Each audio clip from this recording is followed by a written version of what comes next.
안녕하세요. 저는 서울에 사는 30대 여성입니다. 그리고 한 남자의 아내이자 이제 3살 된 딸아이의 엄마이기도 하고요. 처녀 때는 일을 했었는데 지금은 남편 내조하고 아이를 잘 키우면서 살고 있어요. 이렇게 이야기하면 요즘 같은 시대에 둘이 벌어야 하지 않나 하시는 분들이 많으실 겁니다.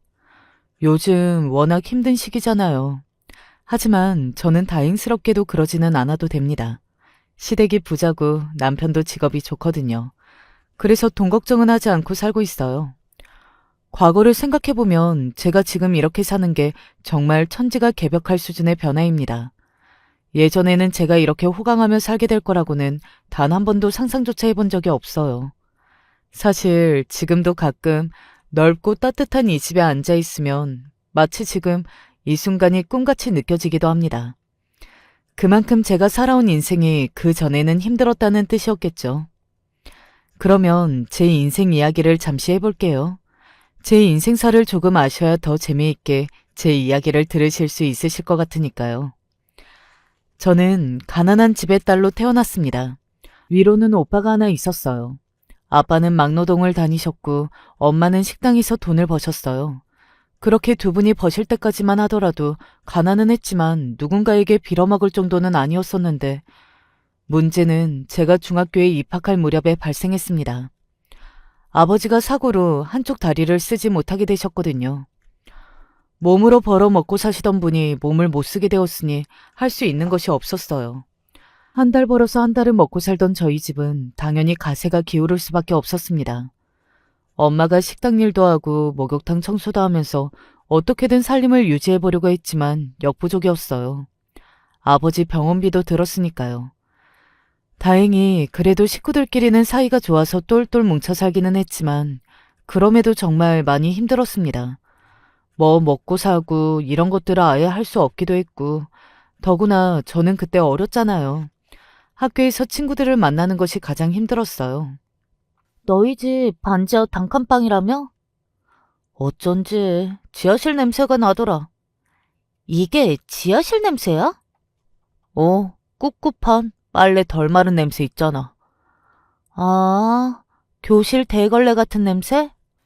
그런 말들은 사실 어른이 된 지금도 듣게 된다면 굉장히 상처가 될 말들이잖아요. 그런데 한창 사춘기였던 저는 어땠겠어요? 정말 매일 밤을 울었습니다. 지금 와서 가장 후회가 되는 게 바로 그 부분이에요. 친구들에게 놀림을 당하거나 괴롭힘을 당한 날은 엉엉 울면서 아빠와 엄마 앞에서 오늘 내가 무슨 일을 당했는지 다 이야기하곤 했었거든요. 그러면 안 되는 건데 말입니다. 지금 생각하면 부모님께 너무 죄송한 게 많은 것 같아요. 부모님은 정말 악착같이 오빠와 저는 대학을 보내려 하셨습니다. 다른 이유는 없었어요. 우리 같은 사람이 대학교 졸업장도 없으면 더 무시당하는 거야. 너도 이렇게 살아야 하는 거다. 그러니 대학은 가. 하지만 저는 그럴 수 없었습니다. 공부를 틀출나게 잘하지도 못했지만 또 대학에 가서 힘들어질 미래가 너무 두려웠어요. 거기서 또 다른 친구들과 비교당하면서 또 공부하고 일도 하고 하는 삶을 살 용기가 없었거든요. 어차피 나는 공부도 못하고 그냥 기술 배워서 돈이나 일찍 벌래. 그렇게 이야기했을 때 엄마와 아빠는 정말 많이 우셨어요. 자식이 꿈꿀 수 없는 환경을 만들어준 게 미안해서 우는 눈물이기도 했고 또 고마움의 눈물이기도 했다고 나중에 엄마가 그렇게 이야기하는 것을 들었습니다. 그리고 그때 그런 결정을 할 수밖에 없는 다른 이유가 있었어요. 바로 오빠였습니다. 오빠는 저와 달리 공부를 무척 잘했었거든요. 그래서 오빠는 무조건 대학을 가야만 했어요. 저희 집안의 한 줄기 희망이었으니까요. 우리 집같이 가난한 집에서 대학생이 2명 있다는 것이 말이 안 된다고 생각했어요. 그리고 그게 맞고요. 대학생이 1명만 있어도 그 등록금 때문에 휘청거리는 게 지금 대한민국 서민들이잖아요. 그런데 서민도 아니고 가난한 저희 집은 거의 꿈 같은 이야기였죠. 그렇게 오빠는 대학을, 저는 공장에 들어갔습니다. 당시에 제가 할 수 있는 일들 중에서 돈을 가장 많이 주는 일이었거든요. 공장에서 부품을 조립하는 단순 노동이었어요. 하지만 몸이 힘들어서 많은 사람들은 지원하지 않는 그런 일 말이죠. 처음에는 여자라고 힘들어서 빨리 그만두지 않을까 하는 마음에 그냥 단기용으로 저를 뽑으셨던 사장님이 나중에 제가 그만둘 때는 너처럼 일 잘하는 애를 또 어디서 구하냐고 월급을 올려주겠다고 붙잡으실 정도였으니 제가 얼마나 열심히 했는지는 더 설명하지 않아도 될 것 같습니다. 아무튼 그렇게 이를 악물고 돈을 벌었어요. 주말에는 편의점에서 야간 아르바이트까지 하면서 말이죠. 오빠의 학비와 아빠의 병원비를 그렇게 해결했습니다. 그렇게 돈을 벌면 정말 제 인생이라는 게 없거든요. 눈 뜨면 출근하고 집에 오면 누워서 자고 이런 생활이 되풀이되다 보니 내가 뭘 좋아하고 뭘 하고 싶고 이런 것도 모르는 채 살았던 것 같아요. 1년 내내 제 돈 주고 산 옷이 2벌 정도 되는 20대를 보냈으니까요. 그러던 와중에 남편을 만났습니다. 남편은 오빠의 대학 동기였어요. 오빠와 술을 먹는 날에는 꼭 오빠를 저희 집에 데려다 줬었거든요. 그래서 고작 몇 번 잠깐 마주친 게 다였기 때문에 남편이 저를 좋아하고 있을 거라고는 그때는 상상조차 하지 못했을 것 같아요. 그리고 저는 약간 언감생심? 감히 꿈도 꾸지 못할 상대였습니다. 가끔 봤던 남편은 당시에 뭘 볼 줄 모르는 제가 봐도 비싸 보이는 옷과 그리고 어느 날은 차를 끌고 온 적도 있었거든요. 또 오빠가 이런 이야기를 한 적도 있었고요. 나는 지훈이 같은 삶이 제일 부러워. 그 부자 친구? 내가 부자라고 이야기한 적 있었나? 아니, 근데 딱 봐도 부자잖아. 그치? 네가 한눈에 봐도 부럽지?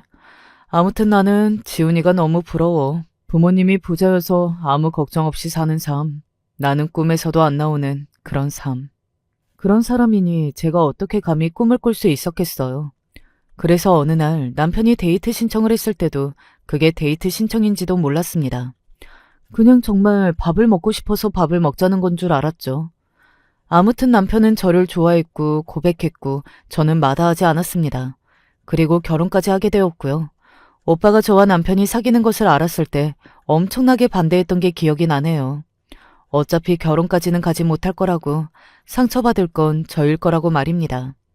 하지만 오빠의 그런 염려와는 달리 남편은 저와 결혼까지 생각하고 있었어요. 사실 이건 저도 나중에 알고서는 놀라기는 했습니다. 집도 부자고 본인도 좋은 대학을 다니고 그래서 앞길이 구만리인 남자가 저 같은 집안의 고졸인 여자와 결혼을 한다는 것이 상식적으로는 말이 안 되는 소리기는 하니까요. 아무튼 그렇게 청혼받고 처음으로 시댁에 인사를 가게 되었던 날이 기억나네요. 사실 엄청 쫄아 있었거든요. 반대를 하실 게 너무나 불보듯 뻔했으니까요. 그리고 처음 본 시어머니는 저를 보고 인상을 쓰고 계셨고요. 사실 허락하고 싶지 않았지만 아가씨 아니면 결혼도 안 하고 평생 혼자 살다가 늙어 죽겠다는 말에 어쩔 수 없이 허락하는 거예요. 시어머니는 그렇게 말씀하셨어요. 저를 안 좋아하시기도 하셨고 그걸 티를 많이 내시기는 하셨지만 허락을 하시기는 하신 거죠. 저에게는 그 정도도 정말 기적 같은 일이기는 했습니다. 뭐 드라마에서 보던 것처럼 눈에 흙이 들어가도 안 된다 그런 소리들을 들을 줄 알았거든요. 남편은 한다면 하는 사람이거든요. 그걸 시어머니와 시아버지는 너무나 잘 알고 계셨고요. 그래서 남편이 평생 혼자 산다는 말을 그냥 하는 말이 아니었다는 것을 두 분 모두 아셨던 것입니다. 그래서 어쩔 수 없이 허락하신 거라고요. 그리고 이건 뭐 제 생각이지만 저희 시댁이 돈이 많아도 막 명예가 있는 집은 또 아니거든요. 그래서 또 비교적 쉽게 넘어갈 수 있지 않았나 싶기도 해요. 지금은 워낙 시댁 어르신들과 다들 사이가 좋기는 합니다. 남편이 위로 형이 둘 있는데 그 두 형제 모두 밑에 자식들이 아들이거든요. 그런데 저만 딸을 낳았잖아요. 그래서 저희 딸아이를 무척이나 좋아해 주세요. 딸아이를 낳고 시댁 어르신들과 사이가 많이 좋아졌습니다. 저희 딸아이가 저에게는 복덩이인 셈이죠. 아, 본격적으로 오늘 사연의 주인공들을 소개해드리기 전에 저와 제 남편의 결혼식 이야기를 조금 해드릴게요. 그날 속이 아주 뻥 뚫리는 재미있는 일이 있었거든요. 바로 저를 중고등학교 시절 내내 괴롭혔던 동창들이 제 결혼식에 온 겁니다. 제가 초대했냐고요? 아니요. 그 동창들의 남편들이 저희 시아버지와 일로 연관이 있는 사람들이었어요. 저희 시아버지가 갑이고 동창들의 남편이 을인 뭐 그런 상황이요. 그래서 저희 시댁 식구들과 저희 남편, 그리고 저에게 아주 잘 보여야 하는 위치에서 제외를 한 겁니다. 마치 드라마처럼 말이죠. 김민정? 네가 사장님 며느리가 된다고? 우리 시아버지가 니들 남편 사장님이야? 제 그 말에 두 친구의 얼굴이 새하얗게 질렸던 게 기억이 나네요. 지들이 저에게 무슨 짓을 했는지는 선명하게 기억하고 있는 것 같아 보였습니다. 너 대학도 못 가지 않았어? 내가 고졸인 게 이 집 며느리가 되는 거랑 무슨 상관인데? 말도 안 돼. 한동안 둘이 멍하니 서서 말도 안 된다고 중얼거리다가 저희 남편을 보고 고개를 꾸벅 숙이던 그 표정이 아직도 기억나네요. 분해 죽겠다던 그 얼굴 말이죠. 그리고 그 동창 둘은 지금도 저에게 주기적으로 안부 연락을 보냅니다. 아주 깍듯하게요. 그 친구들을 보면서 사람 인생 정말 한 치 앞도 모른다. 그러니 누구 괴롭히지 말고 착하게 잘 살아야 한다. 뭐 그런 생각을 많이 했던 것 같습니다. 그 친구들 아니라도 저는 누군가를 그렇게 괴롭히고 따돌렸던 적이 없기는 하지만요. 이렇게 이야기하면 제 인생이 몹시 성공한 인생 같잖아요. 남편 잘 만나서 팔자 피고 인생 역전한 뭐 신데렐라? 그런 거 말입니다. 하지만 아니었어요. 저에게도 엄청나게 괴롭고 힘든 일, 그리고 누구에게 쉽사리 이야기하지 못하는 고민거리가 있었거든요. 그건 바로 저희 형님들입니다. 앞서 이야기했듯 저희 남편에게는 두 분의 형이 있어요. 그러니까 저에게는 아주버님이 되시는 분이 두 분 있으신 거죠. 그리고 저에게는 손윗 동서가 둘 있습니다. 물론 둘 다 아주 잘난 동서들이에요. 큰 동서는 저보다 2살이 많은데 무려 의사입니다. 그것도 피부과 의사고 강남에서 개원을 한 원장이라 돈을 아주 잘 버는 의사예요. 그 병원을 시아버지가 해주셨거든요. 큰형님이 첫째 아들을 낳았을 때 말이죠. 둘째 동서는 교수입니다. 그리고 둘째 동서는 저보다 1살이 어려요. 둘째 아주버님과 나이 차이가 꽤 나는 편인데 두 사람은 선으로 만났다고 했습니다. 선을 보고 결혼을 할 때까지만 하더라도 둘째 동서 집안이 잘 살았다고 알고 있어요. 그러니 동서도 유학까지 다녀온 거고요. 지금은 친정에서 하는 일이 잘 풀리지 않아서 여러 번 고비를 넘겼다고 들었습니다. 그 고비도 다 시아버지가 넘게 해주신 거라고 들었고요. 그러니까 둘 다 엄청나게 고학력자에 집안도 잘 사는 그야말로 공주들이었어요. 그런 그들에게 저는 몹시 마음에 안 드는 막내 동서였습니다. 뭐 저도 여기까지는 이해해요. 속된 말로 수준 차이가 나기는 하잖아요. 저도 그 부분은 인정합니다. 저라도 조금 싫었을 것 같기는 해요. 물론 그걸 겉으로 표현하는 것은 상당히 천박한 행동이기는 하지만요. 하지만 그 두 사람은 노골적으로 티를 참 많이 냈습니다. 저를 싫어하고 저를 무시하는 것을 말이죠. 아니, 막내 도련님은 어떻게 이런 결혼을 하실 생각을 하신 거지? 어떻게 보면 대단하다고 해야 할지. 대단한 게 아니라 생각이 없는 거죠. 어떻게 이렇게 수준 차이가 나는 결혼을 할 생각을 할 수가 있는 거예요? 제 상식으로는 이해가 안 돼요. 아니, 그리고 어머님, 아버님도 어떻게 이 결혼을 허락을 할 수가 있는 거냐고요. 그러게나 말이야. 뭐 막내 도련님이 평생 혼자 산다고 했다고 허락하셨다는데 이런 상대랑 결혼하는 거면 그냥 노총각으로 살게 하는 게 낫지 않아? 그렇죠. 남들 시선에도 그게 낫지. 이건 정말 안 하는 이만 못한 결혼인 거잖아요. 제 친구들이 다들 너희 도련님 적선하냐고, 봉사에 관심 많냐고 그런 이야기만 해요. 제가 창피해서 고개를 들고 다닐 수가 없어요. 나도 아직 친구들한테 부끄러워서 말을 못했어. 그런 말을 처음 본 사람에게 처음 본 자리에서 이야기했다니까요. 얼마나 저를 무시했는지 아시겠죠? 사실 그날은 그런 말을 사람 면전 앞에 대놓고 할 수가 있다는 것에 너무 놀라서 두 사람에게 아무 말도 할 수 없었어요. 그저 어버버거리고 서 있었죠. 저 진짜 다른 거 다 참아도 멍청한 사람은 너무 싫은데. 요즘 세상에 아무리 가난해도 그렇지. 고졸이 뭐야? 고졸이. 저희 같은 유학파 사람들은 정말 그런 거 듣도 보도 못했는데. 그쵸? 당연하지. 딱 보기에도 비싼 옷들을 걸쳐 입고 영어를 섞어가면서 그렇게 이야기하는 두 사람의 모습은 어딘가 우습기도 했지만 어딘가 무섭기도 했던 것 같아요. 앞으로 이런 사람들과 한가족으로 살아야 하는 공포 같은 게 그때 조금 들었던 것 같네요. 하지만 그런데도 그들이 제 결혼에 걸림돌이 되지는 않았습니다. 이러나 저러나 시댁 어르신들도 아닌 동서들이었고 자주 볼 사이도 아니었으니 대수롭지 않게 생각했던 것 같아요. 아, 물론 상처는 많이 받았지만요. 그런데 제 예상과는 달리 형님들을 만날 일은 참 많았습니다. 시댁 어르신들이 가족들끼리 모이는 것을 무척이나 좋아하셨고 앞서 이야기했던 것처럼 형님 두 분 모두 시아버지에게 엄청난 덕을 보고 있던 사람들이었기 때문에 그런 자리는 빠지지 않고 출석했었거든요. 게다가 시아버지에게 앞으로 물려받을지도 모를 재산을 생각하면 더더욱 잘 보여야만 했죠. 처음에는 엄청나게 저를 무시하지는 않았습니다. 약간 자존심을 긁는 정도였죠. 이러나 저러나 저는 결혼을 했고 제 입에서 무슨 말이 어떻게 나갈지 모르니 나름대로 조심한다고 하는 것 같았어요. 그런데도 저를 무시하는 게 흘러나왔지만요. 동서는 정말 아무것도 모른다. 어떻게 생신 선물로 이런 걸 준비할 수가 있어? 이런 센스도 사실 똑똑해야 있는 건데. 뭐 이런 식으로 말입니다. 그런데 제가 말을 옮기지 않았거든요. 그러니 저를 그렇게 대해도 되는 사람이라고 생각한 모양이었어요.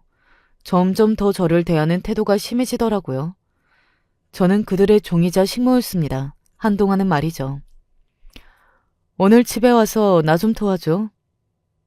네? 뭐를요? 우리 집에 손님들이 오시는데 혼자 요리하고 그러기 힘들 것 같아서. 어차피 막내 동서는 아무것도 하는 거 없이 놀잖아. 그런 말을 그렇게 대놓고 하더라고요. 또 저는 등신같이 그런 것을 거절하지 못했습니다.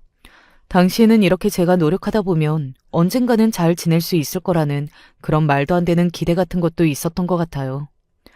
그럼에도 그날 일은 잊히지 않네요. 그날 그렇게 큰형님의 손님들을 대접할 요리들을 다 했거든요.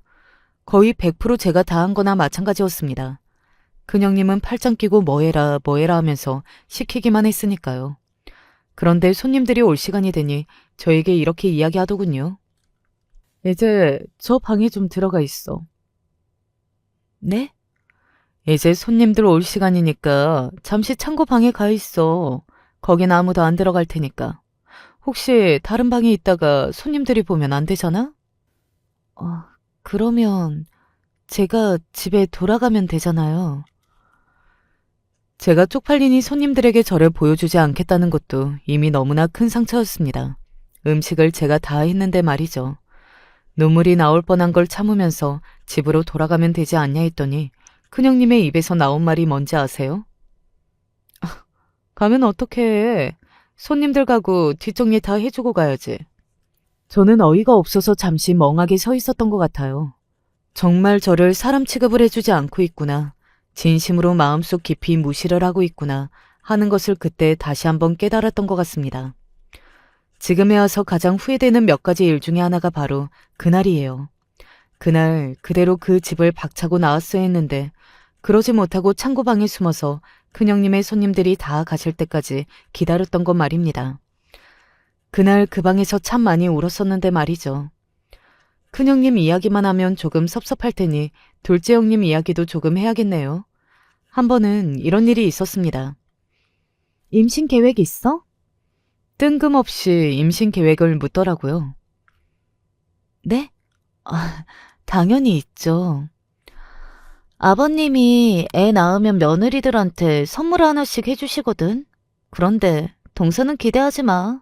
그리고 못 받는다고 서운한 티도 내지 말고. 알겠지? 갑자기 그 이야기는 왜? 아니, 오늘 형님이랑 통화 중에 나온 이야기인데 혹시나 동서가 그런 거에 욕심까지 내는 양심 없는 사람은 아니지 않을까 하다가 물어보는 거야. 일어나지도 않는 일로 그렇게 미리 저에게 한 푼이라도 올까 싶어서 전전긍긍하고 있는 모습을 보고 있자니 순간적으로 조금 우습다는 생각이 들기는 했던 것 같아요. 그리고 뭐라 답변해야 할지도 모르겠고 말이죠. 그래서 아무 말도 하지 않고 있었더니 둘째 형님이 인상을 팍 쓰면서 버럭 소리를 지르시더군요. 설마 욕심내는 거야? 아버님 재산에? 아니, 제가 지금 그걸 안 받는다 받는다 이야기하는 게 무슨 의미가 있어요? 아직 일어나지도 않는 일인데. 그러니까 일어나기 전에 확실하게 해두자는 거잖아. 제가 안 받겠다고 여기서 이야기하면 확실하게 이야기가 되는 거예요? 제 돈도 아닌 돈으로? 아, 그건 말이 안 되는 것 같은데. 어머머, 세상에. 받을 건가 보네. 곧 주고도 안 받는다는 이야기는 안 하네? 아니, 그게 아니라. 그 순간 둘째 형님이 제 팔목을 아프게 꽉 잡고 이렇게 이야기했습니다. 잘 들어. 나는 주제를 모르는 인간들이 제일 싫어. 그런데 동서는 지금 본인의 주제를 몰라도 너무 모르는 것 같네? 씩씩거리면서 말을 잇더군요. 동서 같은 사람이 우리랑 같은 며느리 대접받는다고 생각하면 내가 억울하고 분해서 창자가 뒤틀리는 기분이 들거든? 그렇잖아. 좋은 집안에서 좋은 교육받아서 뭐 하나 부족함 없이 잘 자란 우리 같은 사람들이 동서같이 그딴 거지 같은 집안, 고졸 출신 뭐 이런 사람이랑 동급으로 여겨지는 게. 그런 말을 아무렇지 않게 내뱉는 인간의 인성은 어떤 인성일까 하는 생각이 들었던 것 같네요. 동서가 생각해도 이건 너무 불공평하지 않아? 저는 뭐라 대답해야 할지 생각도 나지 않아서 그냥 입을 다물고 있었습니다. 그런 제 모습에 둘째 형님은 더더욱 화가 났던 것 같고요. 그니까 언감생심 꿈도 꾸지 마. 아버님 재산에 눈독 들이는 순간 나랑 형님이 너 진짜 가만히 안 둘 거야. 알겠어? 그리고 실제로 제가 딸아이를 낳고 시아버지에게 선물을 받았을 때도 난리가 났었습니다. 저는 집을 받았거든요. 듣기로는 큰형님의 병원과 둘째 형님 집에 도움이 되라고 준 현금보다 제가 받은 것이 훨씬 적었어요. 그럼에도 불구하고 난리가 났습니다. 내가 뭔데 그걸 받아? 우리가 그거 받지 말라고 했지? 아들도 아니고 딸 낳고 강남에 집을 받아? 아버님도 노망 나신 거 아니야? 그렇게 반대를 하셔놓고 손녀 낳았다고 집을 덜컥 사줘?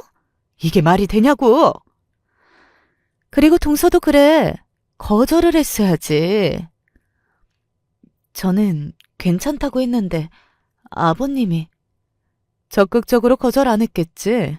그냥 말만 몇 번 하고 말았겠지. 안 봐도 화나다 화내. 그거 다시 돌려드린다고 해. 뭐 달라면 다시 드릴 수도 있는 집이었어요. 저는 사실 당시에 그렇게 돈 걱정이 없이 살게 된 것만 하더라도 엄청난 복이라고 생각했고 형님들 말씀처럼 돈도 써본 사람이 쓴다고 남편이 주는 생활비도 다 못 썼거든요. 그런데 형님들의 그 태도를 보니 너무 화가 나더라고요. 나는 훨씬 적게 받았는데 그것도 아까워서 죽으려고 하는 꼴들을 보고 있자니 말입니다. 더구나 지들 돈도 아니면서 말이죠. 자꾸 거절하는 것도 예의가 아닌 것 같아서요. 뭐? 그렇잖아요. 형님 두 분은 저보다 더 많이 받으셨다면서 아버님이 미안하다고 하시면서 주셨거든요. 그런데 거절을 어떻게 해요? 아버님이 정말로 그러셨다고? 네, 꼭 받아줬으면 좋겠다고 하시면서 주셨어요. 이미 명의도 제 앞으로 다 해두셨더라고요. 제가 그걸 무슨 핑계를 대면서 거절을 해요? 그것도 주시겠다는 걸. 형님들은 할 말이 없는지 잠시 저를 보고 있다가 이렇게 말했습니다. 그래서 받겠다는 거지 결국? 네. 앞으로 이런 일이 생기면 또 받겠네? 저는 형님들보다 더 받거나 할 욕심 같은 건 없어요. 그리고 저한테 주시는 거는 이 정도는 차고 넘친다고 생각하고요. 하지만 저희 남편도 아버님 어머님 자식이잖아요. 남편이 받는 걸로 저한테 이런 식으로 화내시는 일은 다시는 없으셨으면 좋겠습니다. 뭐? 남편은 어머님 아버님의 자식이잖아요. 그러니까 남의 자식인 형님들보다 더 자격이 차고 넘치는 사람이고요. 그러니까 앞으로 재산을 더 받네 못 받네 억울해하네 아니네. 저한테 이야기하지 마세요. 그건 제 몫이 아니고 저희 남편 몫이니까요. 아니 솔직히 그렇잖아요. 저한테 주시는 거나 저희 남편에게 주시는 거나 시아버지 시어머니 입장에서는 본인들 자식에게 주는 건데 왜 친자식도 아닌 며느리들이 나서서 감나라 배나라 하는 거냐고요. 그것도 대놓고는 무서워서 못하면서 저한테 얍삽하게 뒤에서 말입니다. 제 말이 다 맞는 말이라 그런지 형님 두 분은 한동안 아무 말을 안 하시더군요. 그러더니 이를 악물고 물었습니다. 이렇게 나오겠다, 이거지? 우리랑 한번 해보자는 거지? 진짜 무서운 사람이네, 이거. 그러게, 제가 그랬잖아요. 없이 산 사람들, 욕심 없다는 말 믿으면 안 된다고. 그 누구보다 욕심이 뒤룩뒤룩 붙어있는 두 사람이 할 말은 아니라고 생각했지만 그 생각은 속으로만 했던 것 같아요. 앞으로 각오하는 게 좋을 거야. 뭐 무섭지는 않았습니다. 그간 저에게 해왔던 일보다 더 심하게 할 일은 없을 거라고 생각했으니까요. 하지만 그들은 엄청난 사람이기는 하더군요. 그 두 형님이 다음 스텝으로 생각한 건 이간질이었습니다. 저나 시댁 어르신들 그리고 아주버님들에게 제 이야기라 안 좋게 해서 저를 미워하게 만드는 건 말입니다. 어머님, 막내 동서가 글쎄 밖에서 그렇게 사치하고 다닌대요. 저희 집안 망신 다 시키는 것 같은데 어떡해요? 하지만 정말 다행인 점은 시어머니는 제가 딸을 낳고 나서 저를 좋아하셨거든요. 그리고 제가 돈을 제대로 써본 적이 없어서 쓸 줄 모른다는 것도 잘 아셨고요. 그리고 나중에 들은 사실인데 동서 두 사람이 욕심이 많다는 것도 눈치를 채고 계셨습니다. 그래서 시어머니와 시아버지 그리고 저 사이를 이간질하려는 계획은 수포가 되었어요. 몇 번 해보다 한 소리를 들었다고 하더군요. 너희들이 그런 이야기를 왜 나한테 전하니? 네? 저희는 그냥 어머님이 동서한테 속으실까봐. 내가 속이면 속을 사람으로 보인다는 말이니? 그게 아니고 저희는 걱정이 돼서. 그런 걱정은 할 필요 없다. 나는 내가 알아서 생각할 수 있는 사람이야. 남의 말 듣고 함부로 남 판단하고 그런 짓 안 한다. 그리고 너희는 한 가족이 돼서 그런 이야기를 이렇게 흉보듯 전하니? 혹시 니들 막내 괴롭히니? 아니요, 아니요. 절대 아닙니다. 잘 지내요, 저희. 그래, 잘 지내라. 나는 이렇게 뒤에서 이간질하고 흉보는 거 딱 질색인 사람이다. 그것도 한 가족끼리. 네네, 앞으로 조심하겠습니다. 그러고 나서는 시댁 어르신들에게는 제 흉을 보지 않았다고 하기는 하더라고요. 겁이 났겠죠. 잘못 보이면 언젠가 재산을 물려받을 때 문제가 될 수도 있는 노릇이니까요. 하지만 아주버님에게 저에 대한 오해를 심어주는 것은 성공했습니다. 재수 씨 그런 스타일의 사람인 줄 몰랐네요. 사람은 첫인상 가지고는 모른다더니. 뭐 그런 말을 지나가듯 저에게 했던 것을 보면 본인들 남편에게는 확실히 먹혔던 것 같아요. 사실 저는 제 진심을 저희 남편만 알아주면 된다고 생각했기 때문에 별다르게 마음을 쓰지는 않았습니다. 그런 공격도 저에게 큰 영향이 없는 것 같아지자 두 사람은 이제 저를 철저하게 무시하는 방향으로 노선을 수정했어요. 그러니까 따돌리는 거 말입니다. 중고등학교 때 당했던 그 왕따를 동서들에게 다시 당한 거예요. 어머, 오늘은 우리 두 사람밖에 없네? 그러게요. 누구는 속편해서 좋겠네.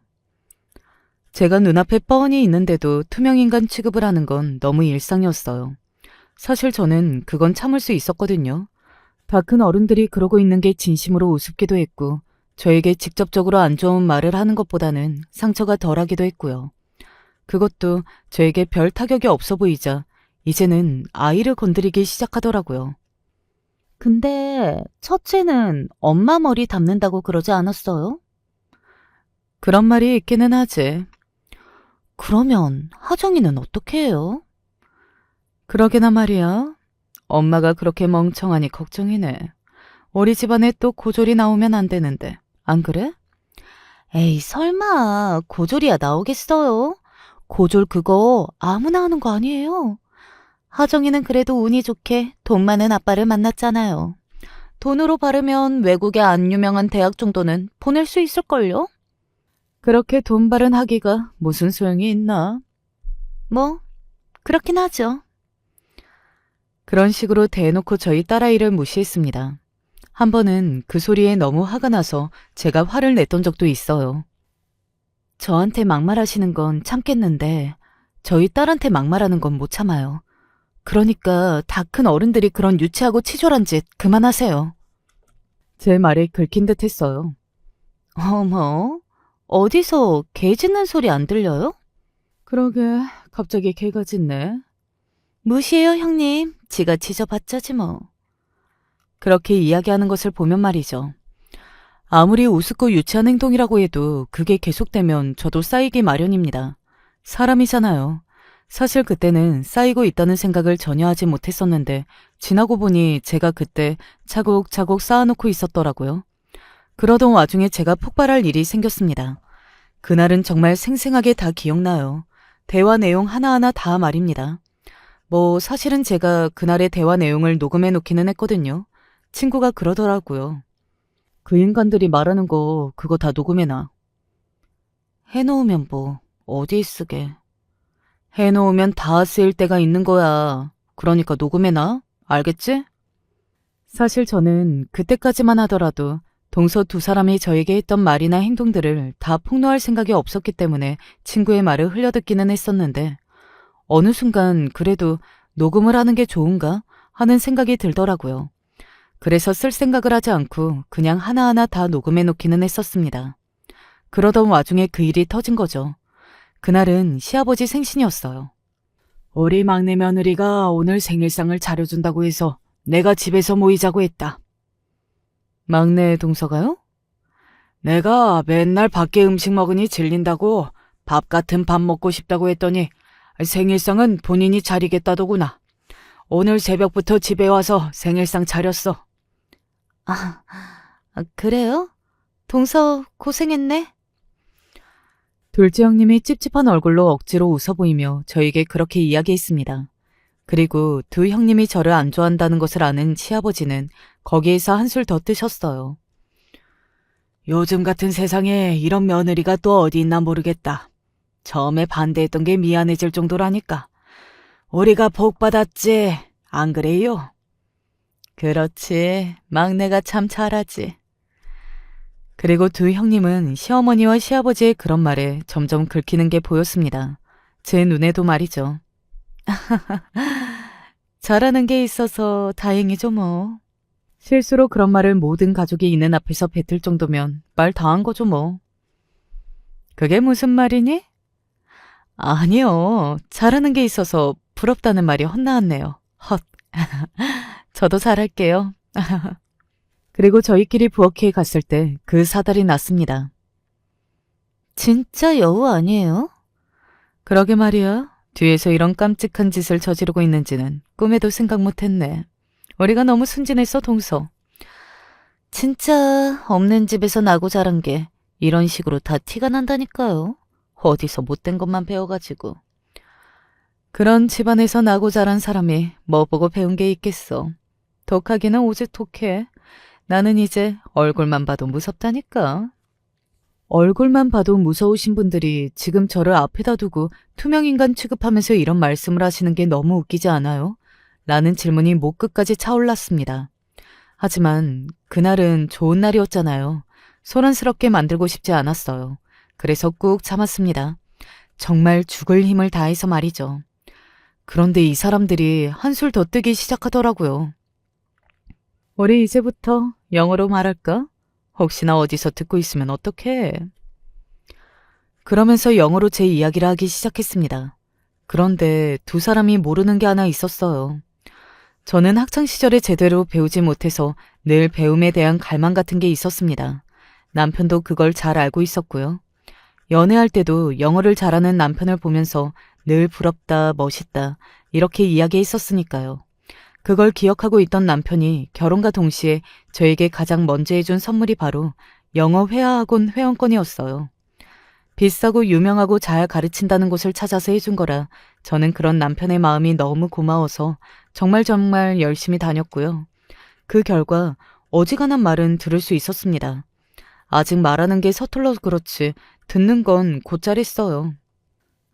진짜 머리를 한 대 때리고 싶다니까요.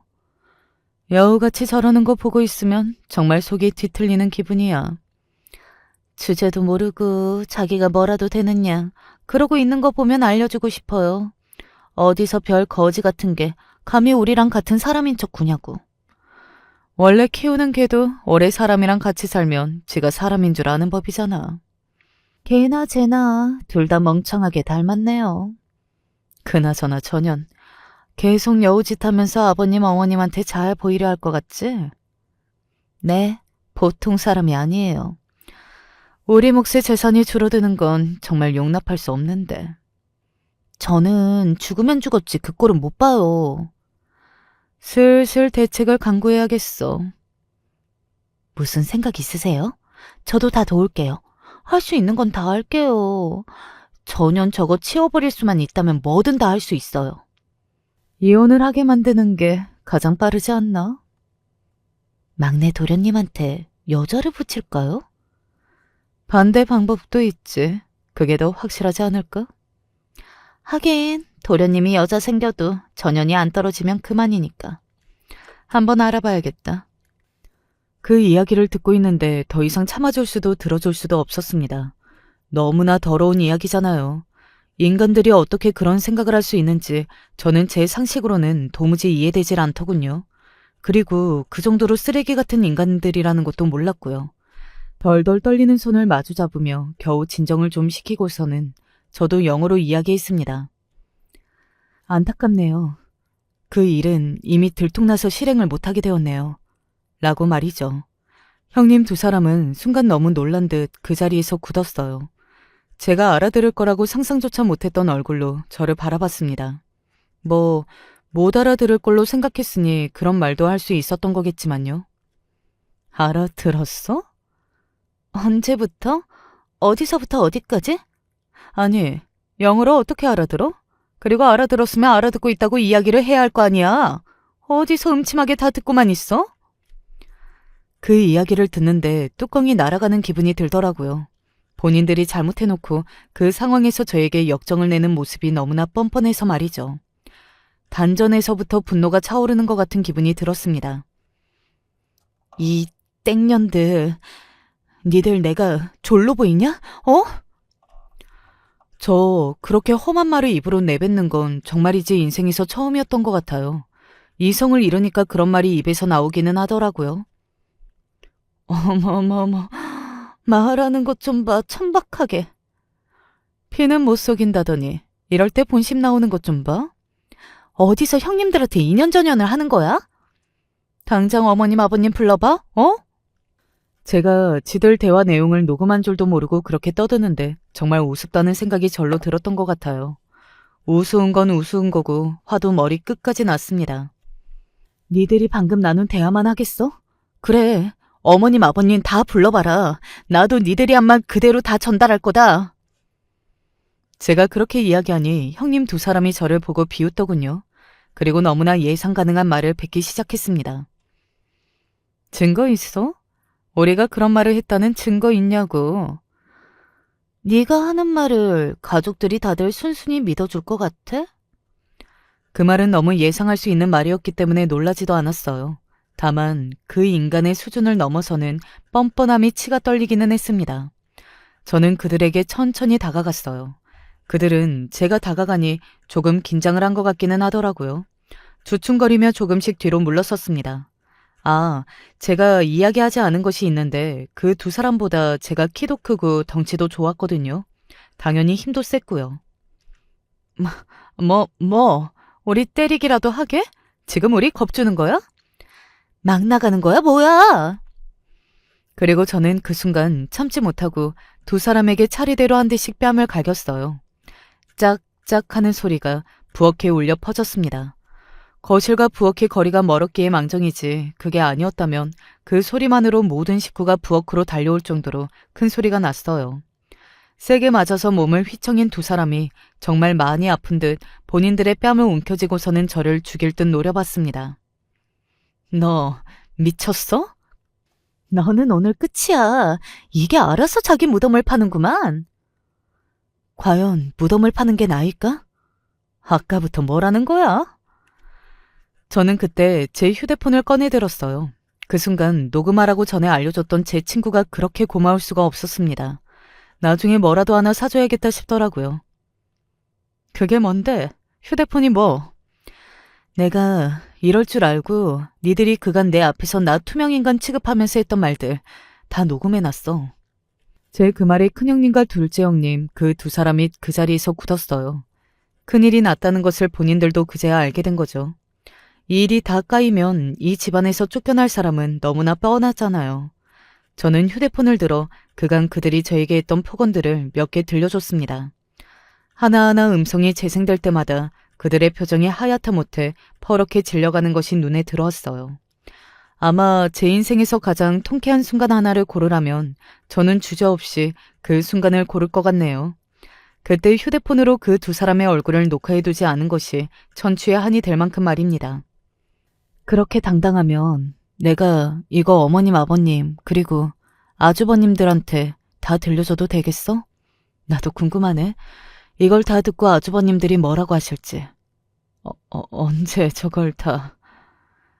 내가 정말 바보 등신인 줄 알았나 봐.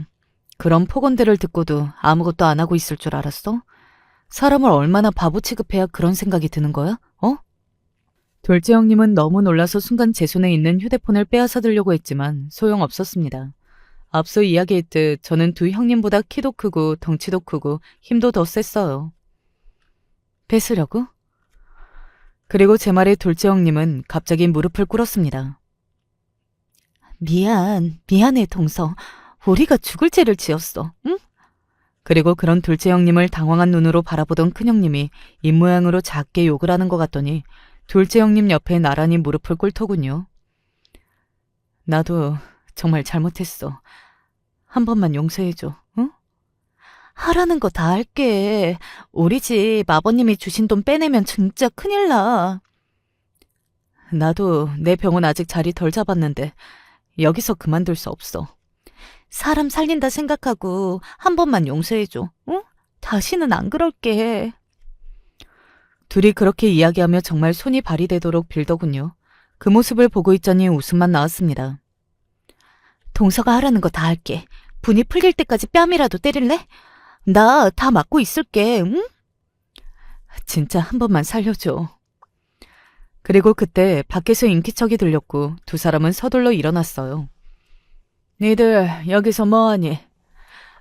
그냥 저희들끼리 이야기를 좀 하고 있었어요. 니들 상태가 왜 이래? 별일 아니에요. 저희 컨디션 너무 좋은데요? 두 사람은 안간힘을 다해서 시어머니에게 상황을 숨기려 애썼습니다. 저는 그런 두 사람을 그냥 가만히 바라보고 있었고요. 그날은 그렇게 마무리되었어요. 어떤 사람들은 그렇게 생각할 그런 말을 듣고도 그날 그렇게 입을 다물 수 있느냐고 말이죠. 그런데 그날은 시아버지 생신이기도 했고 저도 화가 굉장히 많이 나기는 했지만 그날 당장 모든 것을 당장 다 까발릴 생각은 없기도 했어요. 그리고 시어머니의 얼굴을 보니 더더욱 오늘은 그러지 말아야겠다 하는 생각이 들었고요. 하지만 그렇다고 이 일을 그냥 넘어갈 생각도 없습니다. 사실 아직도 결정을 내리지 못했어요. 그날 그렇게 시아버지 생신잔치를 마치고 나서 큰형님과 둘째 형님은 번갈아가며 저에게 연락이 왔었고 또 번갈아가며 저를 찾아와서 빌고 또 빌고 있었습니다. 시어머니도 대충 저희들 사이에 무슨 일이 있다는 것을 눈치채신 것 같지만 저에게 물어보지 않으시는 것으로 보아 일단 저희끼리 잘 해결해보라는 무언의 신호를 주시는 것 같기도 하고요. 그래서 지금 제가 참 고민이 많네요. 이 일을 어떻게 하면 좋을지 말이죠. 그들이 저에게 한 말이나 행동을 봤을 때 결코 그냥 넘어갈 수 없는 일이기는 하잖아요. 그날 이후로 시댁에서 한번 만났는데 두 사람 모두 제 눈치를 엄청나게 보면서 설설 기더라고요.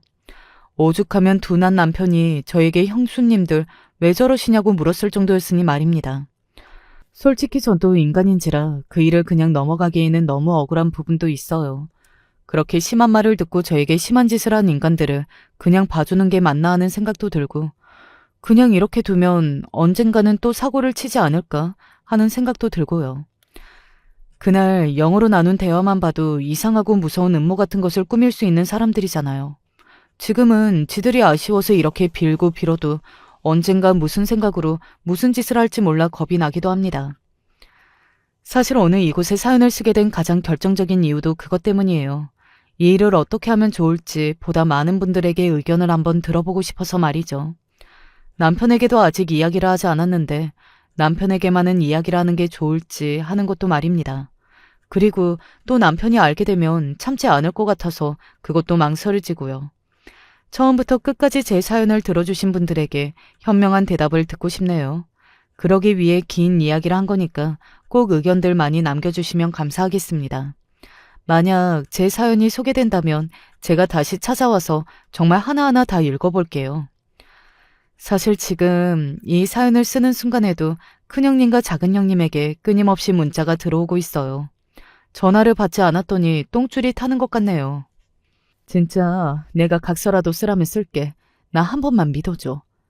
우리 부모님을 걸라면 걸 수 있어. 나 정말 반성하고 있어, 동서. 이렇게 말입니다. 정말 우습죠?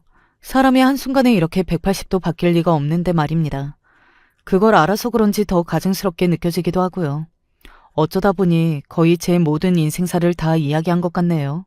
계획했던 것보다 더 긴 이야기가 되었는데 들어주시는 분들이 어떻게 들어주셨을지 모르겠습니다. 저는 쓰는 동안 참 속이 시원하고 한편으로는 재밌기도 했거든요.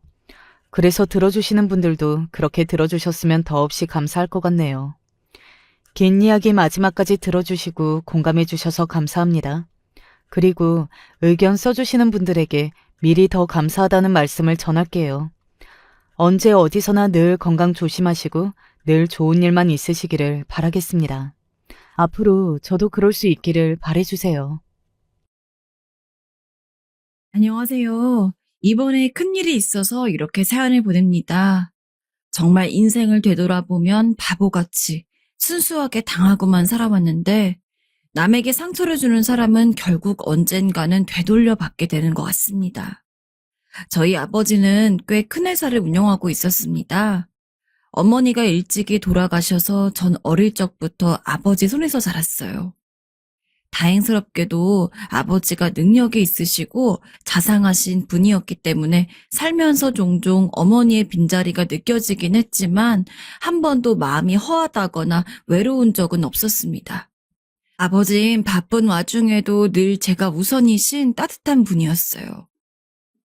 우리 예쁜 딸, 나중에 결혼하게 되면 꼭 좋은 남자에게 시집 가야 하는데. 제가 알아서 공부도 열심히 하고 좋은 곳에 취직해서 늘 걱정이 없다고 말하시는 아버지였지만 그런 아버지가 유일하게 걱정을 하는 것이 있었습니다. 바로 제 결혼이었습니다. 아버진 제게 어머니가 없단 이유로 혹여나 시부모 될 사람들이 나쁜 이야기라도 하면 어쩌나 많이 심란해하시고는 했습니다. 요즘이야 아버지든 어머니든 한쪽에 안 계시는 가족이 많긴 하지만 그래도 양가 부모 아래에서 일반적으로 자라온 집은 보통 결혼 상대방 쪽 부모가 한 명이라도 없고 그러면 여전히 인식이 좀 그러니까요. 아빤 우리 딸이 돈 많은 집이랑 결혼하지 않아도 돼. 남편이 꼭 능력이 엄청날 필요도 없단다. 그저 너 하나 반듯하게 책임질 수 있고 죽는 그날까지 사랑해줄 수 있는 남자면 된다. 그랬던 아버지였기에 제가 신랑감이라고 한 명을 데려왔을 때 그 누구보다 좋아하셨던 모습이 아직도 눈에 선합니다. 당시 연인으로서 만나고 있던 제 남편은 이 세상 그 누구보다 다정한 사람이었어요. 사실 전 이상형이 저희 아버지 같은 사람이거든요. 책임감도 있으면서 자신이 좋아하는 사람, 가족들에겐 한없이 관대하고 자상한 사람. 근데 아시다시피 그런 사람이 얼마나 흔하겠습니까? 이상형은 말 그대로 이상형이니까 그저 그런 바람만 마음에 품고서 열심히 일을 하면서 살아왔는데 그런 저에게 딱 이상형에 걸맞는 남자가 나타난 겁니다. 첫 만남도 참 운명 같았어요. 서로 같은 카페에 있었는데 메뉴를 주문하다가 서로 핸드폰이 바뀐 걸 모르고 상대방 걸 가져갔거든요. 하필 케이스의 기종까지 완전히 똑같아서 저도 남편도 그 사실을 몰랐습니다. 다행히 둘 다 카페에서 나가기 전에 그 사실을 알아채고 서로 겸연쩍게 핸드폰을 다시 교환하면서 눈을 마주쳤는데 저도 남편도 어떠한 이끌림을 느꼈던 것 같아요. 그래서 그날의 만남을 계기로 종종 밥도 먹고 함께 시간을 보내오다가 사귀게 된 겁니다. 살면서 연애를 자주 해온 건 아니었지만 설사 제가 연애를 많이 했다고 해도 정말 남편 같은 사람은 다시 못 만날 것 같았어요. 5년을 사귀면서 같이 공원이라도 거닐다가 벤치에 앉을라 치면 매번 손수건을 펼쳐서는 제가 앉을 자리에 깔아주는 사람이었습니다. 사귄 지 초반에 한두 번이야 그냥 나 기분 좋으라고 해주나 보다 싶었지 그 한결같은 모습이 5년이 되니까 그러니까 그런 작은 부분에서부터 이 남자면 괜찮겠다라는 믿음이 생기더군요. 처음 뵙겠습니다. 김성태라고 합니다. 저에겐 언제나 상냥하고 다정하면서도 어른에겐 예의 바르면서도 싹싹한 모습을 보이는 제 남편을 아버지도 참 좋아했습니다. 제 남편의 부모님은 시골에서 농사를 짓고 계셨는데 아무래도 형편이 그렇게 좋진 않았어요. 그리고 남편 또한 평범한 회사원이었고요. 하지만 아버진 남편이 저를 대하는 행동 하나만을 보고서 결혼을 허락해 주었습니다. 아빠가 전에 이야기했지? 나는 네가 꼭 좋은 집안에 시집가길 원하는 게 아니야. 내 딱 보니까 저 친구는 너도 아주 끔찍이 아껴줄 것 같고 가족만 바라보고 살 것 같구나. 좋은 남자를 만나서 다행이다. 행복해라 내 딸아. 이미 시부모님 되실 분들 허락은 맡았기에 아버지의 허락이 떨어지자마자 저희는 빠르게 결혼식을 준비했습니다. 아무래도 남편 쪽 사정이 그리 좋지 않다 보니까 사실 저랑 남편 둘이서만 번 돈으로 모든 것을 시작하기에는 여러모로 부담이 있었는데 저희 아버지가 저희 신혼집은 물론 결혼식장의 혼수까지 전부 다 해주셨어요. 전 그렇게까진 안 해주셔도 된다고 한 가지만 도와주셔도 너무 감사한데 그렇게 전부 해주시는 거는 제가 너무 죄송스럽다고 그랬어요. 그런데 아버지는 하나뿐인 딸 결혼식인데 못해줄 게 뭐가 있냐 그러시더군요. 그렇게 저희는 꽤 호화로운 신혼생활을 시작하게 되었고 그때까지만 해도 행복한 일들만 지속될 줄 알았습니다. 불과 반년 뒤 아버지의 암 말기 소식을 듣기 전까지는요. 아버지가 암이라니요? 그게 무슨 말이에요? 아니야, 아닐 거예요. 다른 곳에서도 검사를 받아봤는데 결과가 똑같더구나. 너무 걱정하지 마라. 나는 미련 같은 거 하나 없다. 하나 있는 너도 이제 결혼해서 네 가족 꾸렸으니 내가 더 바랄 게 뭐가 있겠니? 아버지, 왜 그렇게 이야기하세요? 그런 말씀 마세요. 저랑 오래오래 같이 사셔야죠. 아버진 연신 걱정하며 눈물을 흘리는 저를 두고 치료를 꼬박꼬박 받을 테니 너무 걱정 말라고 다독이긴 했습니다. 하지만 아버지의 상태는 치료를 받아도 많이 나아지지 않았습니다. 오히려 항암 치료는 안 그래도 체력이 떨어진 아버지를 더욱더 힘들게 하는 것 같았죠. 시간이 날 때마다 남편과 함께 아버지를 보러 갔지만 그럴 때마다 점점 왜소하고 초췌해지는 아버지 모습에 눈물을 흘리지 않고는 버틸 수가 없었습니다. 늘 애써 울음을 참다가 남편에게 안겨 조용히 목 막힌 눈물을 흘리는 나날들이었어요. 그렇게 한 달 정도 아버지를 뵈러 매일같이 방문했는데 어느 날은 집에 돌아오는 길에 남편이 그러더군요.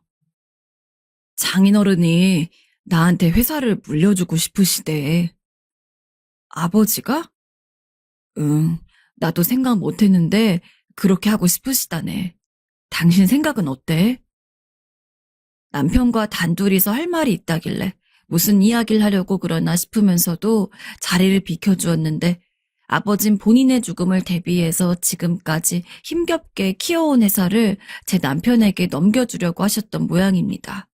이야기를 들어보니 사실 회사를 넘겨주는 것에 대해선 많이 고민을 하셨다고 해요. 그냥 회사를 통째로 팔아서 나중에 제 유산으로 남겨놓는 것도 고려를 해보셨지만 그 회사는 아버지 젊었을 적부터 아버지의 피, 땀, 눈물이 모두 담긴 회사였기 때문에 아버지도 여러모로 생각을 많이 하셨는데 그동안 남편이 저를 대하는 것을 보고 또 아버지가 아프실 때마다 함께 병원을 찾는 모습에 아무래도 이 회사를 제 남편에게 물려줘야겠다고 다짐을 하신 듯합니다. 솔직히 그 짧은 사이에 아버지의 상태가 너무 안 좋아지셨고 저도 그저 막연히 아버지가 건강하게 다시 돌아오실 거란 기대를 할 수가 없었습니다. 마음 한구석으로는 아버지와의 이별을 차근차근 준비하고 있었기 때문에 본인이 없을 미래를 먼저 생각하신 아버지의 행동이 마음 아프면서도 저도 한편으로는 그걸 받아들였어요. 내 남편이면 우리 아버지 회사를 그 누구보다 잘 이끌어줄 수 있을 거야. 그리고 그런 이야기를 들은 지 딱 2달 뒤 아버지가 돌아가셨습니다. 그리고 아버지는 말씀하신 대로 회사를 남편에게 물려주었습니다. 그리고 다른 재산들은 전부 제 유산으로 남겨졌죠. 구체적인 액수는 제 남편도 모르는 상황이었습니다. 일단 제가 평생 놀고 먹어도 부족함이 없는 돈이었습니다. 하지만 저는 그런 돈 제게 없어도 되니까 아버지가 살아 돌아오시기를 간절히 바랬습니다. 가까운 가족을 떠나보내신 분들은 아실 겁니다. 이별이라는 건 미리 준비하고 있어도 막상 그 순간을 맞이하게 되면 그동안 마음의 준비를 해왔던 것이 무색하게 견딜 수가 없어진다는 것을요. 여보, 괜찮아. 장인어른은 하늘나라에서 편히 쉬고 계실 거야.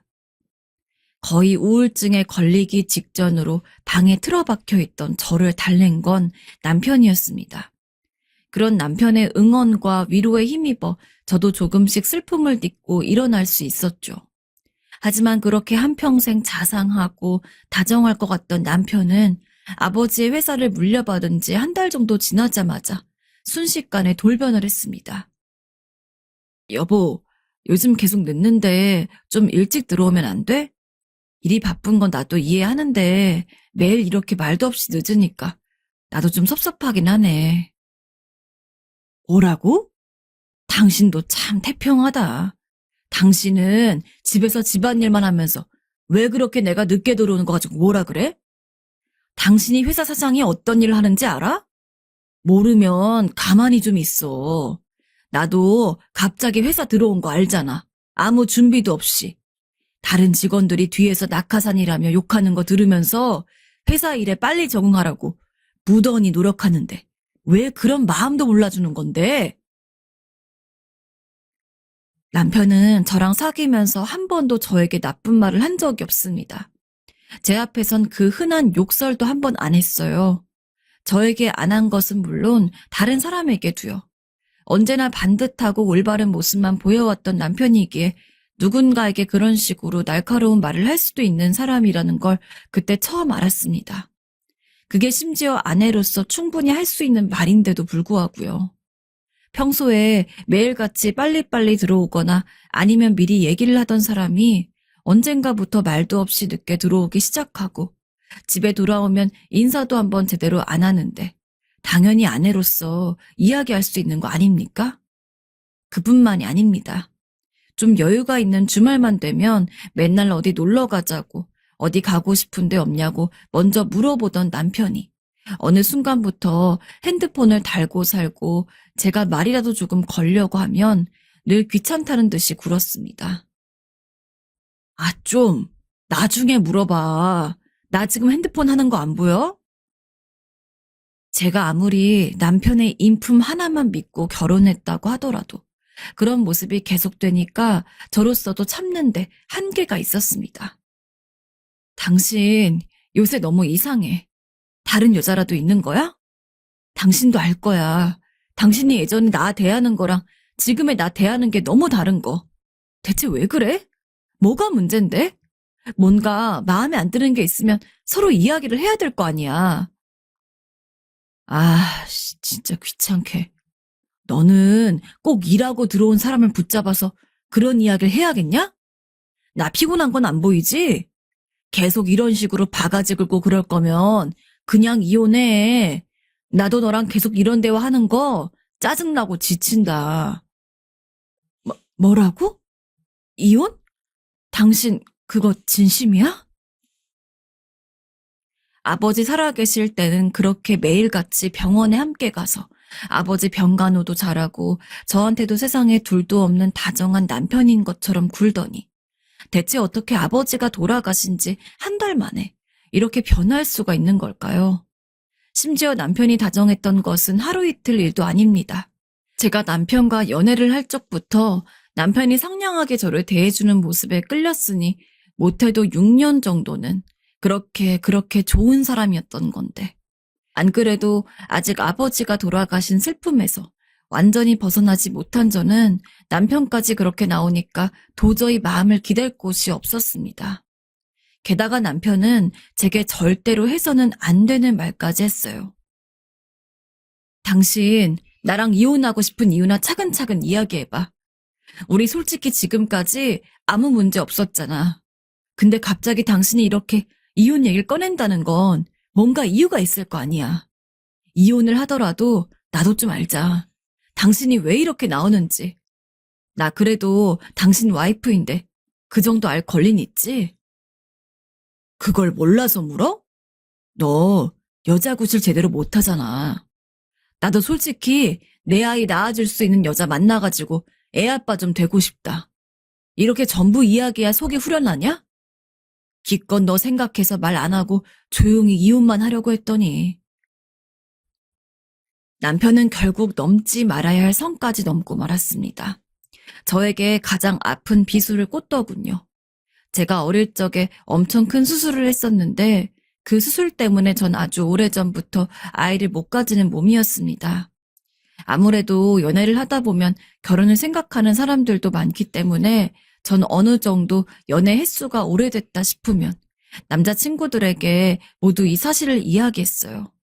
그래도 괜찮으면 계속 사귀었고 아닌 사람들과는 서로 좋게 이야기를 나누고 이별을 했죠. 당연히 남편과도 그 이야기를 했었습니다. 솔직히 이 이야기를 할 때 전 언제나 담담한 척 하지만 정말 마음까지 담담한 건 절대 아니거든요. 전 그 누구보다도 제 애가 가지고 싶은 사람입니다. 그래서 제가 아이를 못 가지는 몸이란 이야기를 들었을 때 아버지 걱정하실까봐 저 사실 결혼은 하고 싶어도 출산은 하고 싶지 않았어요. 그러니까 상관없어요. 라고 이야기하면서 괜찮은 척을 했지만 그러면서도 혼자 방에서 엄청 울었습니다. 다들 반응은 달랐지만 제가 이 이야기를 했을 때 대부분의 남자친구들은 다 당황하거나 순간 어떤 말을 꺼낼 줄 몰라 하면서 버벅거렸는데 유일하게 남편만이 그 말을 듣자마자 이렇게 이야기했습니다. 당신 많이 힘들었겠네.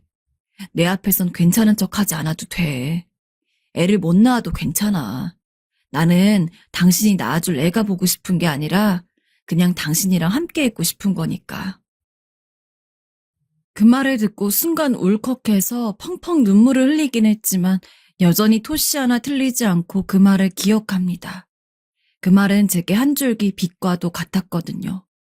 누구도 심지어 돌아가신 아버지조차 보듬어주지 못한 제 상처가 처음으로 괜찮은 느낌이었습니다.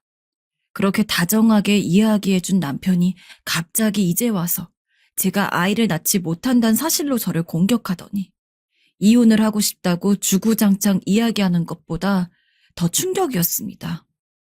제가 할 말을 잃고선 멍하니 서 있으니 남편은 고개를 절레절레 저으며 방으로 들어가더군요.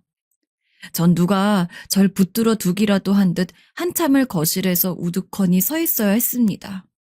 너무도 사랑하는 남편이었고 그 말을 듣던 그 순간에도 잠깐 이러는 걸 거야. 또 시간이 지나면 다시 예전에 다정한 남편으로 돌아올 거야.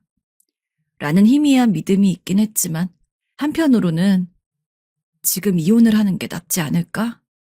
라는 상반된 생각이 들기도 했습니다. 지금 제 사연을 들으시는 분들이 답답해하실 게 눈에 훤히 보이는 것 같네요. 물론 오랜 시간이 지난 지금의 저라도 과거에 제가 답답했을 것 같습니다. 하지만 전 그만큼 남편을 믿었고 사랑했습니다. 제가 남편에게 상처를 받는 일이 늘어난다고 해도 그 상처에 아파하는 한편 분명 꺼지지 않은 불씨처럼 아주 조그맣게 제 안에 남편에 대한 희망이라는 게 남아 있었어요. 하지만 제가 남편에 대한 희망을 품든 품지 않든 이혼은 이미 척척 진행이 된 상태였습니다. 남편은 애초에 처음에 제게 이혼 이야기를 꺼낼 때부터 자기 나름대로 무언가 준비를 하고 있었던 모양입니다. 제가 회사를 찾아오려고 뒤늦게 법적으로 어떻게든 해보려고 해도 이미 손 쓸 수가 없는 상황이더라고요. 그때쯤 되니까 슬프거나 화가 나는 것보단 허탈했습니다.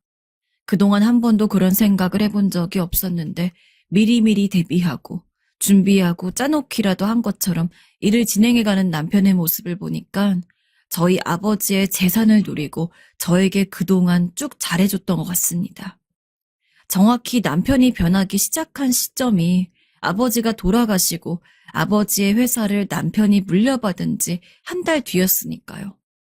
결국 전 3억이란 돈만 받고 남편과 이혼을 했습니다. 그나마 돈이라도 받을 수 있었다는 게 천만 다행인 걸까요? 사실 그까짓 돈 안 받아도 됐습니다. 이미 아버지가 물려주신 유산은 제게 차고 넘치도록 많았으니까요. 하지만 이렇게 저를 홀대하는 남편이 괘씸해서라도 돈은 한 푼도 빠짐없이 받아야겠더군요. 그래서 그 돈 받고 몇 천만 원은 바로 기부를 하고 남은 돈은 통장에 넣어뒀다가 또 기부하고 그러고 싶은 곳이 있을 때 작게는 몇십만 원, 크게는 몇백만 원까지 기부했고 이혼한 뒤 스스로 마음을 수양하기 위해서 다니던 고아원 봉사에서 애들에게 맛있는 거 사주면서 썼습니다. 그렇게 10년 정도가 흘렀습니다. 제 나이가 아주 많진 않았으니 늦게나마 다시 결혼을 할 수도 있었겠지만 이미 첫 남편한테 크게 대인 저는 또다시 남자를 만날 생각이 없었습니다. 애초에 그렇게 마음에 차는 사람도 없었죠. 오히려 전 이혼한 뒤 다니게 된 봉사가 얼마나 즐거운지에 대해서 더 눈을 떴습니다. 아까 말했던 것처럼 전 고아원에 봉사를 자주 다녔었는데 하도 많이 가다 보니까 처음엔 낯선 사람이라고 경계를 하던 애들이 이젠 저만 오면 선생님 왔다 하면서 뛰어오는 게 얼마나 귀엽고 보기 좋은지. 돌보는 아이들 생일이 되면 예쁜 옷도 사주고 학교에 들어갈 나이가 된 고아들에게는 새 학용품에 책가방도 선물로 줬습니다. 저를 위해서 돈을 쓰는 것보다 아이들을 위해서 돈을 쓰는 게 더 좋더라고요. 고아원 봉사만이 끝이 아니에요. 제가 동물을 좋아해서 유기동물 보호소에도 봉사를 다녔는데 한 3년 정도 꾸준히 봉사를 갔는데 거기서 인연이 되어서 강아지 한 마리도 키우게 되었어요.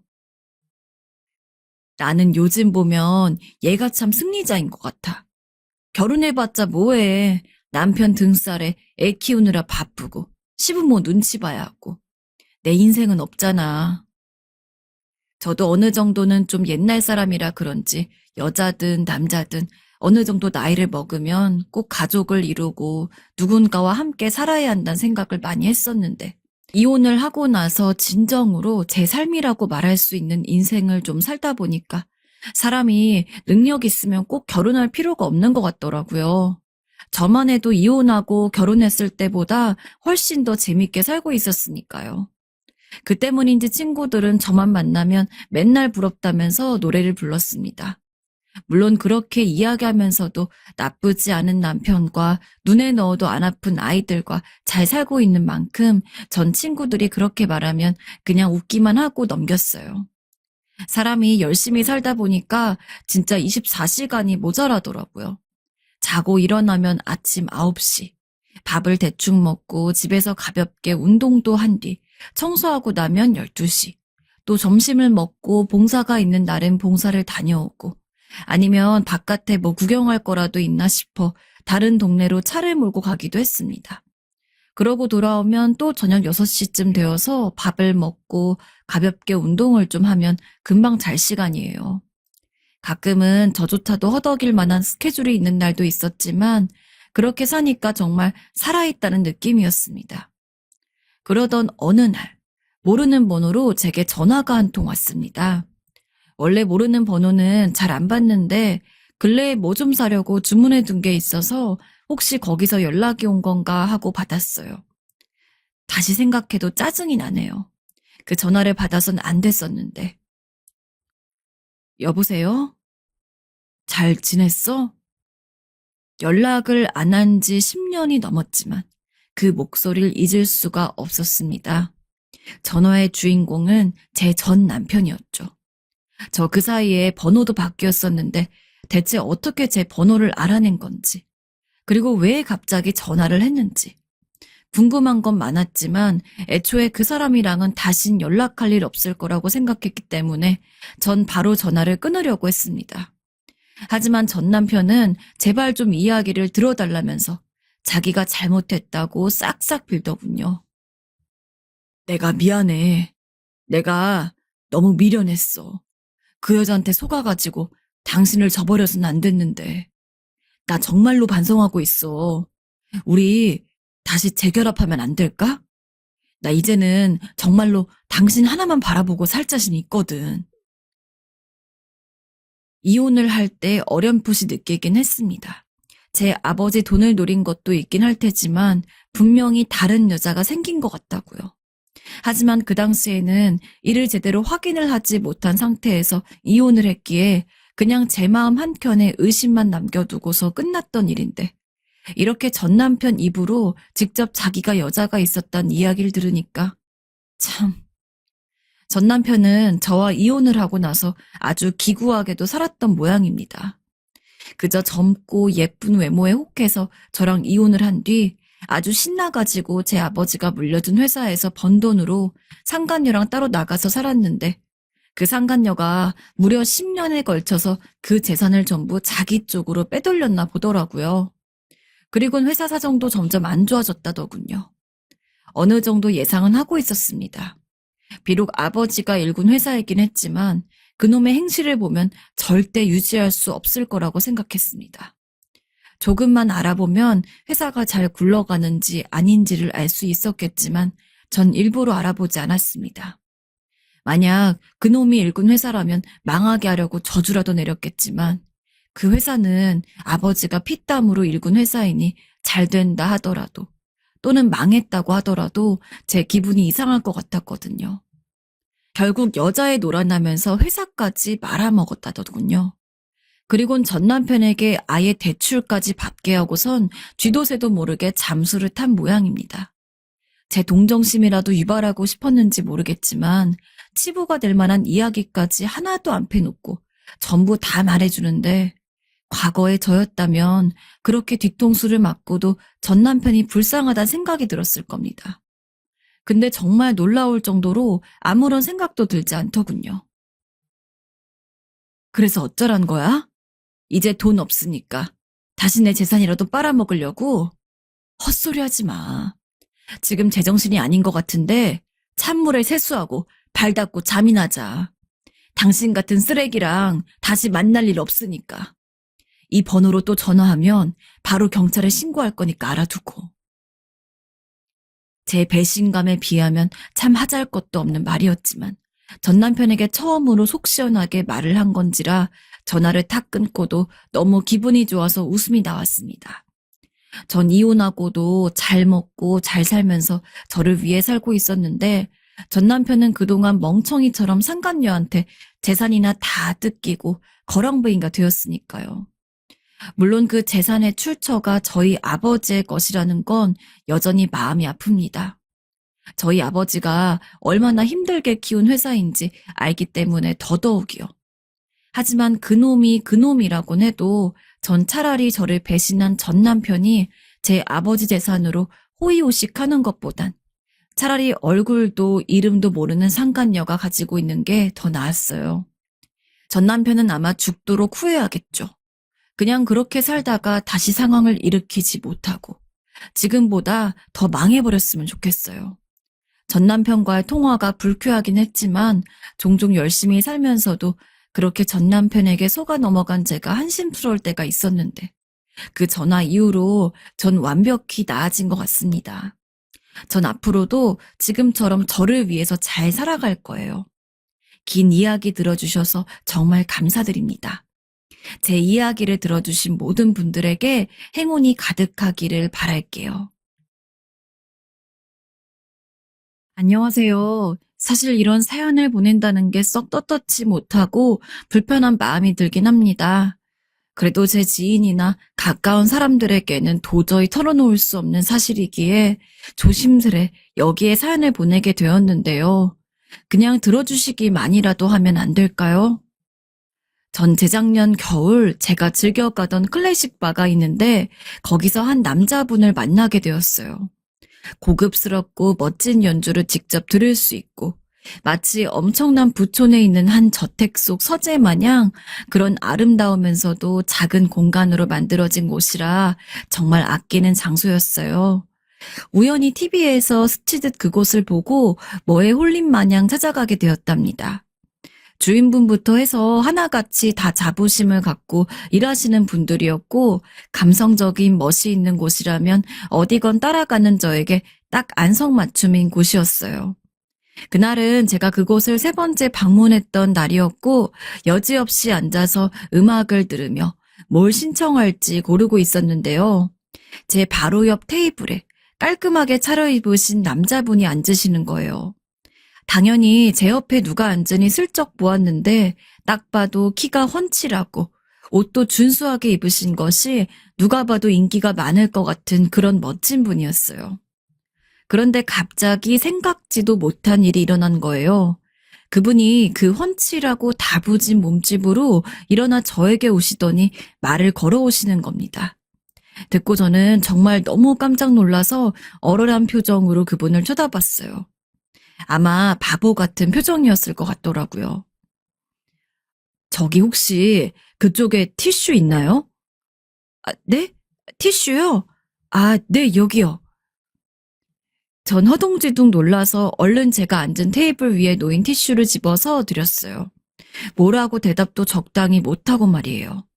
그러면서 한편으론 스스로가 얼마나 어리버리하게 느껴지던지 그냥 여분의 티슈 있냐고 물은 것 뿐인데 이렇게 허둥지둥할 필요가 있나 싶었어요. 괜히 그 뒤로 의식을 하게 되고 아무렇지 않게 다른 지인이 와서 얘기를 나누는 그분의 뒷모습을 흘끔흘끔 보며 그날 음악도 제대로 못 듣고 돌아오게 되었어요. 하지만 그분의 인상이 너무 크게 자리 잡아서 그런지 전 제가 즐겨 찾던 그 장소가 더욱 좋아지게 되더군요. 몇 번 더 가다가 직장 일이 바빠서 한 달 뒤쯤 또 들리게 되었는데 글쎄 카운터 쪽에서 주인분과 이야기를 나누고 있는 그분을 또 발견하게 되었습니다. 저도 어지간히 기억을 하고 있었던 건지 보자마자 그분이라는 걸 알 수 있었어요. 그런데 주인분이 저를 부르시면서 요 근래 독서 모임을 계획 중인데 함께하지 않겠냐고 물어오시는 겁니다. 동시에 그 남자분도 같이 저를 쳐다보시는데 느낌상 그분도 그 모임에 들어가 있는 듯 하더군요. 그래서 전 엉겹결에 당장 하겠다며 얼른 대답을 해버렸어요. 저도 너무 하고 싶어요. 옛날부터 독서 모임 하고 싶었는데 저도 꼭 끼워주세요. 이때 어찌나 떨리던지 생각보다 제가 그분을 향한 마음이 꽤 큰 것 같다는 예감이 들더군요. 2주 뒤에 있을 정식 독서 모임까지 얼마나 가슴을 졸였는지 읽고 오라는 책에 대해서는 제대로 읽지도 않고 그날 입을 옷과 화장, 머리 스타일, 향수 등에만 신경 쓰느라 정신이 완전히 딴 데가 있었던 것 같아요. 그리고 예정대로 그날 바에서 모여 음악을 들으며 모임을 갖게 되었는데 우연인지 뭔지 모르게 그분과 나란히 앉게 된 거예요. 그때 자기소개를 하며 알게 된 것이 그분의 이름은 김명진이었고 나이는 저보다 7살 위인 38살이라고 소개를 하시더라고요. 약간 나이차가 느껴졌지만 그래서인지 더 왠지 남자 어른의 느낌이 났고 음료를 고르는 센스나 책에 대한 감상을 말하는 모든 모습들이 너무 멋져 보였어요. 전 그날 떠듬떠듬 말을 하느라 제대로 답도 못했지만 그분 옆에 앉아서 이런 자세한 얘기를 듣게 되고 한 모임에 같이 속했다는 사실이 너무 기뻤어요. 그렇게 해서 카톡으로 단톡방도 만들어지게 되었답니다. 집에 돌아오는 길에 두근두근한 마음으로 그분의 카톡을 열어서 확인을 해보았는데 본인 사진도 아니고 그냥 책을 찍어둔 사진을 프로필로 해두셨더라고요. 멋진 얼굴 사진이라도 있었으면 좋았을 텐데 이런 심플한 스타일 자체도 멋지게 느껴져서 두근두근 하던 중에 큰 마음 먹고 카톡을 보내게 되었어요. 오늘 너무 즐거웠고 책에 대한 감상도 좋았다며 은근 용기를 내어 말을 걸어보았는데요. 얼마 지나지 않아서 전화가 걸려오기에 전 너무 놀랐어요. 이걸 받아야 하나 말아야 하나 어쩔 줄 몰라 하다가 그래도 떨리는 손으로 받게 되었답니다. 수정 씨라고 했죠. 저도 수정 씨의 감상 너무 인상적이던데요. 제가 괜찮은 서점을 아는데 다음에 함께 가보지 않을래요? 거기 정말 좋은 책들이 많거든요. 아, 그래요? 네, 저는 좋아요. 저도 서점 가는 게 취미거든요. 이 말에 심장이 터질 듯 정말 진정이 안 되더라고요. 역시 용기 내는 자가 미남을 얻는다고 한 건지 제가 약간 적극적으로 나갔더니 바로 저렇게 전화를 걸어오시는 모습에 얼마나 떨렸는지 몰라요. 그리고 속으로 엄청나게 쾌재를 부르며 알겠다고 약속을 잡게 되었어요. 이후 우리는 함께 교회에 있는 서점으로 같이 움직이게 되면서 밥도 먹고 근처 카페에 가서 차도 마시면서 몇 번 정도 만나게 되었어요. 첫 만남이 이어지기까지는 시간이 좀 걸렸지만 이후로는 서로 어떻게 이런 호감 상태를 참고 있었던 건지 믿을 수 없을 정도로 빠르게 가까워졌는데요. 명진 씨도 저와 처음 만났을 때 호감을 느꼈고 괜히 말을 걸어보고 싶은 마음에 본인 테이블에도 있던 티슈를 없는 것 마냥 찾아댔다고 하더라고요. 혹시라도 제가 눈치챌까봐 자기는 나름 긴장했었다고 하는데 그 모습마저 얼마나 귀엽고 소년처럼 느껴지던지 저는 점점 그에게 빠져들게 되었어요. 명진 씨 무역 관련 일을 하고 있는데 직장이 바쁜 관계로 출장을 다닐 때도 무척 많았는데요. 그때마다 얼굴 보기 힘들 때도 있었지만 가능한 시간이 날 때마다 꼭 저와 함께 보내고 평일이나 주말이나 가리지 않고 만나왔답니다. 저도 슬슬 친구들에게 남자친구가 새로 생겼다는 사실을 알리게 되었고 같이 찍은 사진을 보여주었더니 다들 꽤 놀라는 눈치더라고요. 와, 되게 반반하게 생겼다. 너 맨날 혼자 음악 들어가던 그 바에서 만난 거야? 남자 괜찮은데? 나도 그런 데 다녀봐야 되나? 약간 다들 부러워하는 눈치더라고요. 그러면서 대강 나이차나 하는 일들을 말해주었더니 저도 생각하고 있었던 일을 친구들 역시 꺼내어 말하더라고요. 나이가 38이라고? 그럼 결혼 생각해야겠네. 사실 너도 마찬가지잖아. 요즘 아무리 결혼 늦어졌다고 해도 여자들 웬만해서 30대 초반에서 중반 사이에는 어떻게든 결정이 나니까.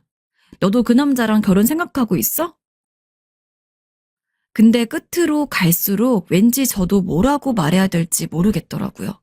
명진 씨가 저를 엄청나게 좋아해주고 아껴준다는 것은 알겠는데 결혼 생각을 하고 있는지는 확실히 알 수가 없었어요. 솔직히 따져보면 저도 저지만 나이가 7살 어린 저에 비해 곧 40이 될 명진 씨는 결혼 생각을 하고 만나지 않을까 싶었거든요. 그런데 한 번도 결혼이란 단어를 입에 올린 적이 없었고 우리의 미래에 대한 얘기는 그냥 늘 어디를 여행을 다니고 좋은 곳을 가고 이 정도로 끝나기 일쑤였어요. 나이도 있는데 계속 연애하면서 시간만 끌 순 없는데 괜히 마음이 조급해지더라고요. 그래서 저도 한번 용기 내어 직접적으로 물어보게 되었는데요. 돌아오는 명진 씨의 답은 썩 시원하지가 않았습니다. 결혼? 그래, 좋지. 나도 나쁘게 생각하진 않아. 근데 아직 준비가 되지 않아서 좀 시간이 더 있었으면 좋을 것 같아. 수정이가 무슨 마음으로 물어본진 알겠어. 나쁘게 생각하지는 않는다니. 그럼 좋게도 생각하지 않는다는 건가 싶어서 마음이 좀 불편해졌어요. 준비가 되지 않았다는 말도 이해가 가지 않더라고요. 왜냐하면 명진 씨는 딱 봐도 경제적으로 여유로워 보였고 좋은 차를 타고 좋은 옷을 입고 다니는 사람이에요. 물론 외모만으로 판단할 수는 없는 거지만 적어도 결혼을 생각하기 힘들 정도로 경제적으로 어려운 상태는 아니란 거예요. 여러 부분에서 이해가 가지 않았고 명진 씨를 향해 가던 저의 무한한 애정에 덜컥 브레이크가 걸린 느낌이 들었어요. 그러다 보니 점점 마음에 갈등이 생기더라고요. 나는 이 사람을 이렇게 좋아하고 사랑하고 있는데 결혼을 생각지 않는다면 언젠간 헤어져야겠다는 단순한 생각 말이에요. 너무나도 원했던 그의 사랑은 얻을 수 있었지만 가정을 이루는 단계까진 가기 어려워 보이고 제가 기다리기 힘들 것 같았어요. 그래서 결국 저는 얼마간 고민을 한 끝에 조금씩 그와 거리를 두려고 연락을 줄여나가기 시작했어요. 마음은 정말 찢어질 듯 아팠고 하루에도 몇 번씩이나 전화를 걸고 싶은 욕심을 가까스로 눌러가면서 말이에요. 한동안은 그 사람도 집 앞에 찾아왔지만 제가 이런 식으로 말을 하니까 그도 어쩔 수 없었던지 찾아오는 것을 그만두게 되었더라고요. 하지만 매일 저에게 톡을 보내왔고 전화조차도 잘 받지 않는 저를 보며 명진 씨도 뭔가 눈치챈 것 같았어요. 본인에게 뭔가 불만이 있으면 말을 해달라고 하더군요. 이대로 얼굴을 볼 수 없고 목소리도 들을 수 없으니 너무 괴롭다니요. 생각해보니 저만 일방적으로 감정을 정리하는 것도 이기적인 것 같아서 결국 그에게 제가 생각하고 있는 것들을 다 표현하게 되었는데요. 듣고 한참을 고민하는 것 같더니 자기도 좀 시간이 필요하다고 하더군요. 이제서 쌍방 다 결혼이냐 이별이냐에 대해 심각하게 생각하게 된 것 같았어요.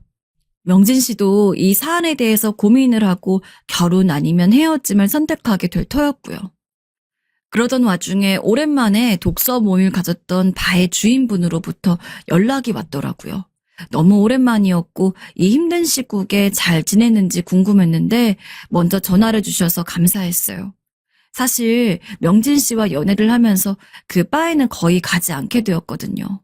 그런데 주인분이 제 안부를 전하며 물어온 내용은 소스라치게 놀라 휴대폰을 떨어뜨릴 수밖에 없는 그런 내용이었습니다. 매번 가서 눈인사를 주고받고 아주 조용하게 얘기만 나누고 왔던 저와 주인분 사이에서 이런 얘기가 오간다니 너무 수치스럽고 도망가고 싶어질 지경이었어요. 저기 수정씨 잘 지내서 다행인데 근데 내가 할 얘기가 있어서 이렇게 새삼 전화를 했어. 네, 혹시 가게 관련된 얘기인가요? 설마 그 가게 그만두시는 건 아니죠? 그게 아니라 수정씨 내 말 잘 들어. 네? 그 이후로 들려온 이야기는 경고와 걱정이 담겨져 있는 말이었습니다. 수정씨, 그 우리 책 모임에 있는 명진 씨랑 따로 만나나 본데 그러면 안 돼. 그게 무슨 말씀이세요? 저 명진 씨랑 만나고 있긴 해요. 사실 나도 몰랐으니까 수정씨도 놀랍긴 할 텐데 그 사람 유부남이야. 네? 아니, 말도 안 돼요. 아, 제가 이 말에서 어떻게 반응을 하면 좋았던 걸까요? 그저 망부석처럼 굳어서 입도 마비된 것처럼 움직이질 않았어요. 얘기를 듣자니 명진 씨 지인이 얼마 전 가게에 소개를 받고 찾아와서 주인분과 반갑게 얘기를 하던 중 명진 씨가 유부남이란 사실을 듣게 되었다는 거예요. 주인분이 볼 때에는 모임 내내 우리 둘이 유독 돈독해 보이기도 했고 왠지 연인이 된 것 같은 느낌이 들어서 좋게 보고 있었다더군요. 근데 이 말을 듣고 너무 놀라서 이렇게 전화를 거게 되었다는 거예요. 명진 씨가 결혼을 이미 했었다니, 유부남이었다니, 그리고 아내가 있다니, 그저 기절 초풍할 노릇이었어요. 이게 말이나 되는 얘기인가요? 명진 씨는 저에게 단 한 번도 그런 얘기를 한 적도 없었어요. 정말 너무 떨려서 말이 나오지 않더라고요. 그나마 둘 사이에 애는 없다고 하더군요. 그래도 어쨌든 유부남은 유부남이니 남들이 볼 때에는 무슨 큰 차이가 있겠어요. 사실 31살이 되어서 남의 집 남편이란 존재를 만나고 다닌 제 모습이 너무 초라하고 슬펐고 친구들에게 이 사람 사진을 자랑해가면서 잘생긴 남친이라고 하고 다닌 것도 부끄러웠어요. 그러나 가장 이해할 수 없는 것은 명진 씨 그 자체였습니다. 왜 나를 속여가며 만났던 것일지, 나를 자기 아내 외에 그냥 놀잇감 정도로 생각한 건지 분간이 가지 않더라고요. 전 일단 전화를 대강 끊고 고민하다가 명진 씨에게 떨리는 손으로 전화를 걸게 되었어요. 전화했네? 안 그래도 나도 수정이가 너무 보고 싶어서 전화하려 했는데. 할 말이 있어서 전화했어. 반가운 기색이 역력한 목소리를 들으니 마음이 저릿해 오면서도 할 말을 할 수밖에 없었어요. 그리고 더 슬프고 괴로웠던 건 그가 전혀 부인을 하지 않았단 사실입니다. 그저 저에게 미안하다며 그럴 마음이 아니었다는 말만 반복할 뿐이었어요. 그러면서도 마지막에는 거의 정신을 놓듯 저에게 소리를 질러대며 말을 하는데 저도 헷갈릴 지경이었습니다. 수정아, 나는 너 없으면 안 돼. 와이프와는 벌써 몇 년째 냉전 중이고 솔직히 수정이를 만나고 난 이후에 진지하게 이혼을 고민하고 있어. 그래서 너에게 결혼이란 말을 확실히 할 수 없었던 거야. 나는 너랑 살고 싶어. 제발 날 버리지 마. 너랑 이번에 시간을 두면서 난 정말 죽을 듯 괴로웠어. 이혼하고 올게. 너만 날 버리지 않는다면 당장 내일이라도 이혼 서류를 갖고 올게. 이렇게 말해오는 명진 씨의 모습은 처음 보았고 나중에 오열을 하며 제발 자기를 버리지 말아달라는데 저도 정말 머릿속이 하얘지더라고요. 그저 그의 전화를 그렇게 멍하니 들고 있다가 적당히 달래어 끊게 되었어요. 본인도 결혼 상태를 인정했고 하지만 이혼을 하겠으니 다시 자기를 만나달라는 그의 말. 얼핏 보면 저와의 관계에서는 잘못이 그리 커 보이지 않을 수 있어도 한 집안의 남편으로선 너무 무책임한 것이 아닌가 싶어 심한 내적 갈등이 생겼습니다. 이성과 감성적인 부분들이 자꾸 엇갈려 엉키면서 저 역시 제정신을 차릴 수가 없을 무렵 아무래도 스스로 얼음물을 뒤집어 쓰고 똑바로 해야겠다는 생각이 들더군요. 명진 씨 카톡 사진을 보며 거기서 와이프에 대한 사진이라도 보고 같이 있는 모습이라도 봐야 제가 결심을 할 수 있을 것 같은데 처음에도 그랬듯 명진 씨의 카톡에는 가족의 그림자를 조금도 느낄 수가 없었어요. 전 새벽에 뭐에 홀리기라도 한 듯 명진 씨의 이름으로 되어 있는 SNS를 찾아다니게 되었고 이윽고 비슷한 정보로 등록한 한 계정을 보게 되었어요. 예전에 개설된 것이었고 사용하지 않은 지 오래된 것 같더군요. 그 안으로 들어가서 떨리는 마음을 진정하고 찾다 보니 얼마 안 되어 금방 와이프의 사진들이 보이기 시작했어요. 그런데 처음에는 제가 대강 본 건 줄 알고 다시 확대해서 보았는데 아무리 봐도 잘못 본 것 같아서 미친 듯이 속도를 내어 많은 사진들을 하나하나 다 확인하고 다니게 되었어요. 그런데 몇 번을 봐도 제 마음속 일말에 떠오르는 어떤 생각과 자꾸 일치하게 되는 겁니다. 그걸 확인하게 될 때마다 놀라움과 두려움, 그리고 잊고 있다고 생각했던 증오의 불씨가 아직도 살아있음을 체감하게 되었고요. 그건 아무래도 제가 평생을 잊을 수 없는 기억으로 갖고 있는 데다가 제가 떨쳐내려고 해도 껌처럼 들러붙어 어린 시절 저를 꾸준히 학대하고 괴롭혔던 것이기에 이렇게 자신의 존재를 알리나 봅니다. 그리고 그 존재는 너무나 어이없고 황당하고 무섭게도 명진 씨의 와이프를 찾기 위해 제가 끊임없이 밀어내고 찾아대던 그 계정 안에 와이프라는 한 줄 소개와 함께 네모난 사진 안에 들어있더군요. 중학교 무렵 저를 죽을 듯이 때리고 또래 친구들 사이에서 망신을 주며 내 마음에 미친 듯이 생채기를 내버렸던 그 아이가 말입니다. 어떻게 이렇게 매치가 되고 이렇게 만날 수가 있는 건지. 이제는 명진 씨의 존재를 넘어서 그 아이의 존재가 어린 날 저를 두렵게 했듯 또 공포스러운 상태로 다시 마주하게 되더군요. 조금 설명을 하자면 제가 중학교 2학년 1무렵 저랑 매우 친했던 한 친구가 있었어요. 우리 집에 들락날락하고 부모님과도 잘 알았고 매번 어디건 같이 다니던 사이였어요. 그러던 친구가 갑자기 변하기 시작하더니 다른 친구들과 어울려 다니면서 저를 왕따시키고 이런 모습들을 믿을 수 없어 매달리고 애원하는 저를 공터로 불러다가 뺨을 몇 대를 때렸는지 몰라요. 야, 너 어디서 꼴 같지 않게 자꾸 나대려고 해? 너 오늘 선생님한테도 아양 떨더라? 정신 나갔어? 맞고 싶어? 미안해. 그것도 다른 아이들을 구경거리로 불러놓고서 말이에요. 그날 수치심을 얼마나 크게 느꼈는지 집에 와서 말도 못한 채 울고 학교에 가기 싫어 스스로 교복을 찢기도 했어요. 그뿐만이 아니었죠. 제가 집안 형편이 좋지 않았을 때 그걸 알고는 아주 야가 빠지게 너네 집 가난해서 맨날 이런 옷만 입고 다니는 거야? 불쌍하다, 진짜. 이 소문은 어느새 학교 전체에 퍼져 친구들도 뒤에서 저만 보면 쑥덕거리곤 했죠. 전 날이 갈수록 우울해졌고 부모님은 이런 저의 모습을 걱정하셨지만 전 단 한마디도 하지 못했고요. 이후로 어쩔 수 없이 학교에 갔으나 지옥 같은 날들이 이어졌고 그 친구는 저에게 거지 같은 집에서 거지 같은 엄마 아빠랑 살며 궁상 떤다는 등 거의 20년이 다 될 정도의 시간이 지났음에도 잊을 수 없는 모욕을 했어요. 우리 부모님이 자기에게 얼마나 잘해주었는데 알만한 애가 배신을 하는 모습에 전 정말 제정신으로 있을 수가 없었어요.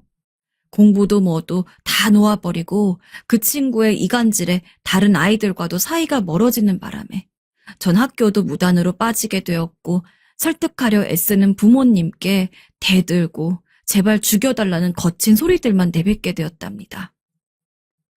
대체 왜 이래? 응? 아니 왜 그런 소리를 하는 거야? 엄마, 그냥 나 죽고 싶어. 죽여달라고. 이렇게 살기 싫어. 결국 지쳐버리신 부모님은 저를 다른 학교로 전학시키셨고 방학 내 정신과 상담을 받으면서 겨우 저는 그 다음에 중학교 졸업을 어렵게 할 수 있었어요. 멀쩡한 대낮이나 밤이나 전 눈을 감아도 떠도 그 아이 생각뿐이었고 이후로 다른 동네로 이사가고 학교를 다니며 겨우 추스르긴 했습니다. 하지만 잊혀진 게 아니라 덮여진 것일 뿐. 이후로 그 아이 소식이 뜨문뜨문 들려올 때면 저도 모르게 이를 가며 부르르 떨게 되었고 저희 부모님도 그 아이라면 치를 떨 정도예요. 비슷한 이름만 나와도 TV 채널을 돌려버릴 정도로 우리 가족에게 매우 큰 상처였는데요. 그랬던 그 아이가 그 아이를 이렇게 다시 만나게 되다니요. 그것도 내가 지금 이렇게 사랑하고 있으며 온갖 고뇌와 걱정을 다 떠안고 있는 명진 씨의 아내로서 말입니다. 그 계정 속 그 아이의 사진을 보니 아주 꼴같지 않게 행복한 얼굴을 하고 결혼 생활을 자랑하고 있더군요. 명진 씨와의 웨딩 사진을 올리고 그 밑에 적어놓은 글을 보니까 기가 막혀서 핸드폰을 던져버리고 싶었어요. 대체 뭐라고 적혀 있었냐면요. 다들 어디서 이렇게 잘생기고 훈훈한 남편을 얻었냐고 한다. 여자에게 있어 최고의 복은 배우자 복이라던데. 사실 이건 다 내가 만든 복이다. 여지껏 남들 도와가며 열심히 살고 누구 하나 패기치지 않고 정직하게 살아온 덕인 것 같다. 자기야, 내 선물로 내 인생에 나타나줘서 고마워. 행복하게 살자. 이렇게 적혀 있는데 그 밑에 친구들인지 뭔지들이 행복하라며 남편 너무 잘생겼다며 다들 부러움의 소리를 늘어놨더군요. 확실히 그 사진 속 명진 씨는 연예인 누구 못지않은 아우라를 뽐내고 있긴 했어요. 몇 년 전 사진인데 그때보다 나이가 더 든 지금 역시 같은 남자들이 봐도 멋있다고 할 정도의 사람이니까요. 아무튼 그 사진에 담겨 있는 그 아이의 가소로운 글을 보고 있자니 내 중학생 시절이 통째로 난도질 당하고 이후 고등학교 때는 그걸 치유하느라 겨우겨우 버티며 다녔던 것이 생각나서 참을 수가 없었어요. 그래놓고 누구 하나 폐를 끼치지 않고 살아왔다고요? 당장 쫓아가서 멱살을 잡고 뺨을 수백 대 때려도 속이 시원치가 않을 정도예요. 걔 때문에 생긴 트라우마로 인해 제가 대학 가서도 인간관계 맺는데 얼마나 고생스러웠는지. 다행히 주변에 좋은 친구들이 있어주긴 했지만 전 아직도 사람을 대할 때 왠지 모르게 뜨끔뜨끔하고 주눅드는 모양새가 남아있습니다. 그래놓고 자기는 저리 복받았다며 잘 산다니 가당치도 않게 느껴지더군요. 이후로 쭉 내려가며 그들의 러브스토리를 살펴보니 하나같이 명진 씨보다는 그 아이가 더 명진 씨를 사랑하고 어쩔 줄 몰라 하는 것 같더라고요. 남편이라면 댓글 하나 달 법도 한데 초기 사진에만 수긍하는 글이 있을 뿐 이후로는 단 하나의 흔적도 없었어요. 그리고 명진 씨가 저에게 한 말 중 와이프를 사랑해서 한 결혼이 아니고 어쩔 수 없었다. 자긴 이혼하고 싶어 죽겠다는 말이 계속해서 떠오르더라고요. 물론 이런 말들은 유부남들이 흔하게 올려대는 말이라는 걸 저도 들어서 알고 있지만 제 일이 되니 좀처럼 객관적으로 바라보기가 쉽지 않더군요. 사실 이쯤 되니 명진 씨에 대한 마음이 저 역시 이전 같진 않고 그것도 저 아이의 남편으로 살았다는 걸 생각하니까 완전히 똑같은 애정으로 그를 바라보긴 틀린 것 같아요. 그래도 꽤 짧지 않은 시간 만나왔으니 정은 남아있는 상태이고요. 한편으론 그 아이의 남편으로 살아왔을 그에게 이질감을 느껴 격렬하게 헤어지고 싶다가도 나를 그토록 물먹이고 엿을 먹이려던 그 애를 생각하니 한바탕 골려주고 싶은 마음이 어렵도록 왔다 갔다 합니다. 명진 씨를 향한 애정 역시 적지는 않게 남아있기에 이런 고민이 드는 것 같아요. 제 인생을 온통 뒤흔들어 엉망진창으로 만들어 놓고 자기는 뻔뻔하게 잘 살겠다며 으스대고 있는 그 애를 보니 다 뒤엎고 싶으면서도 그런다고 해서 제 속이 정말 시원할지도 잘 모르겠고 그러면서도 매일같이 저에게 전화를 해대고 너 없인 안 된다며 눈물로 말을 이어가는 명진 씨를 보니 그건 그것대로 씁쓸한 상황이에요. 정말 어떤 갈림길에 서야 할지 처음엔 확실히 알고 있었음에도 와이프의 사진을 보고 나니 포기는커녕 투쟁의 불꽃만 더 일어나 버린 지금의 저를 어쩌면 좋은 걸까요? 머리론 알고 있지만 마음은 계속해서 모든 걸 뺏어버리고 망쳐버리자는 생각이 들고 눈 뜰 때마다 그 아이가 저에게 했던 일들이 바로 전날 당한 것처럼 떠올라 분이 멈춰지질 않아요. 게다가 명진 씨 자체가 저를 너무나 원하고 있으니 제가 스위치만 당기면 끝내버릴 수 있는 상황이기도 합니다. 그러면서도 일말의 두려움과 아주 조금의 자책감이 떠올라 너무 어질어질한 요즘입니다. 아무래도 좀 더 많은 분들의 냉철한 의견이 필요할 것 같아서 제 스스로 제어가 안 돼요. 이렇게 도움을 청하게 되었습니다. 어떤 말이라도 마음 잡고 새겨 들을 테니 너무 아프지만 않게 말씀해 주세요. 부탁드립니다.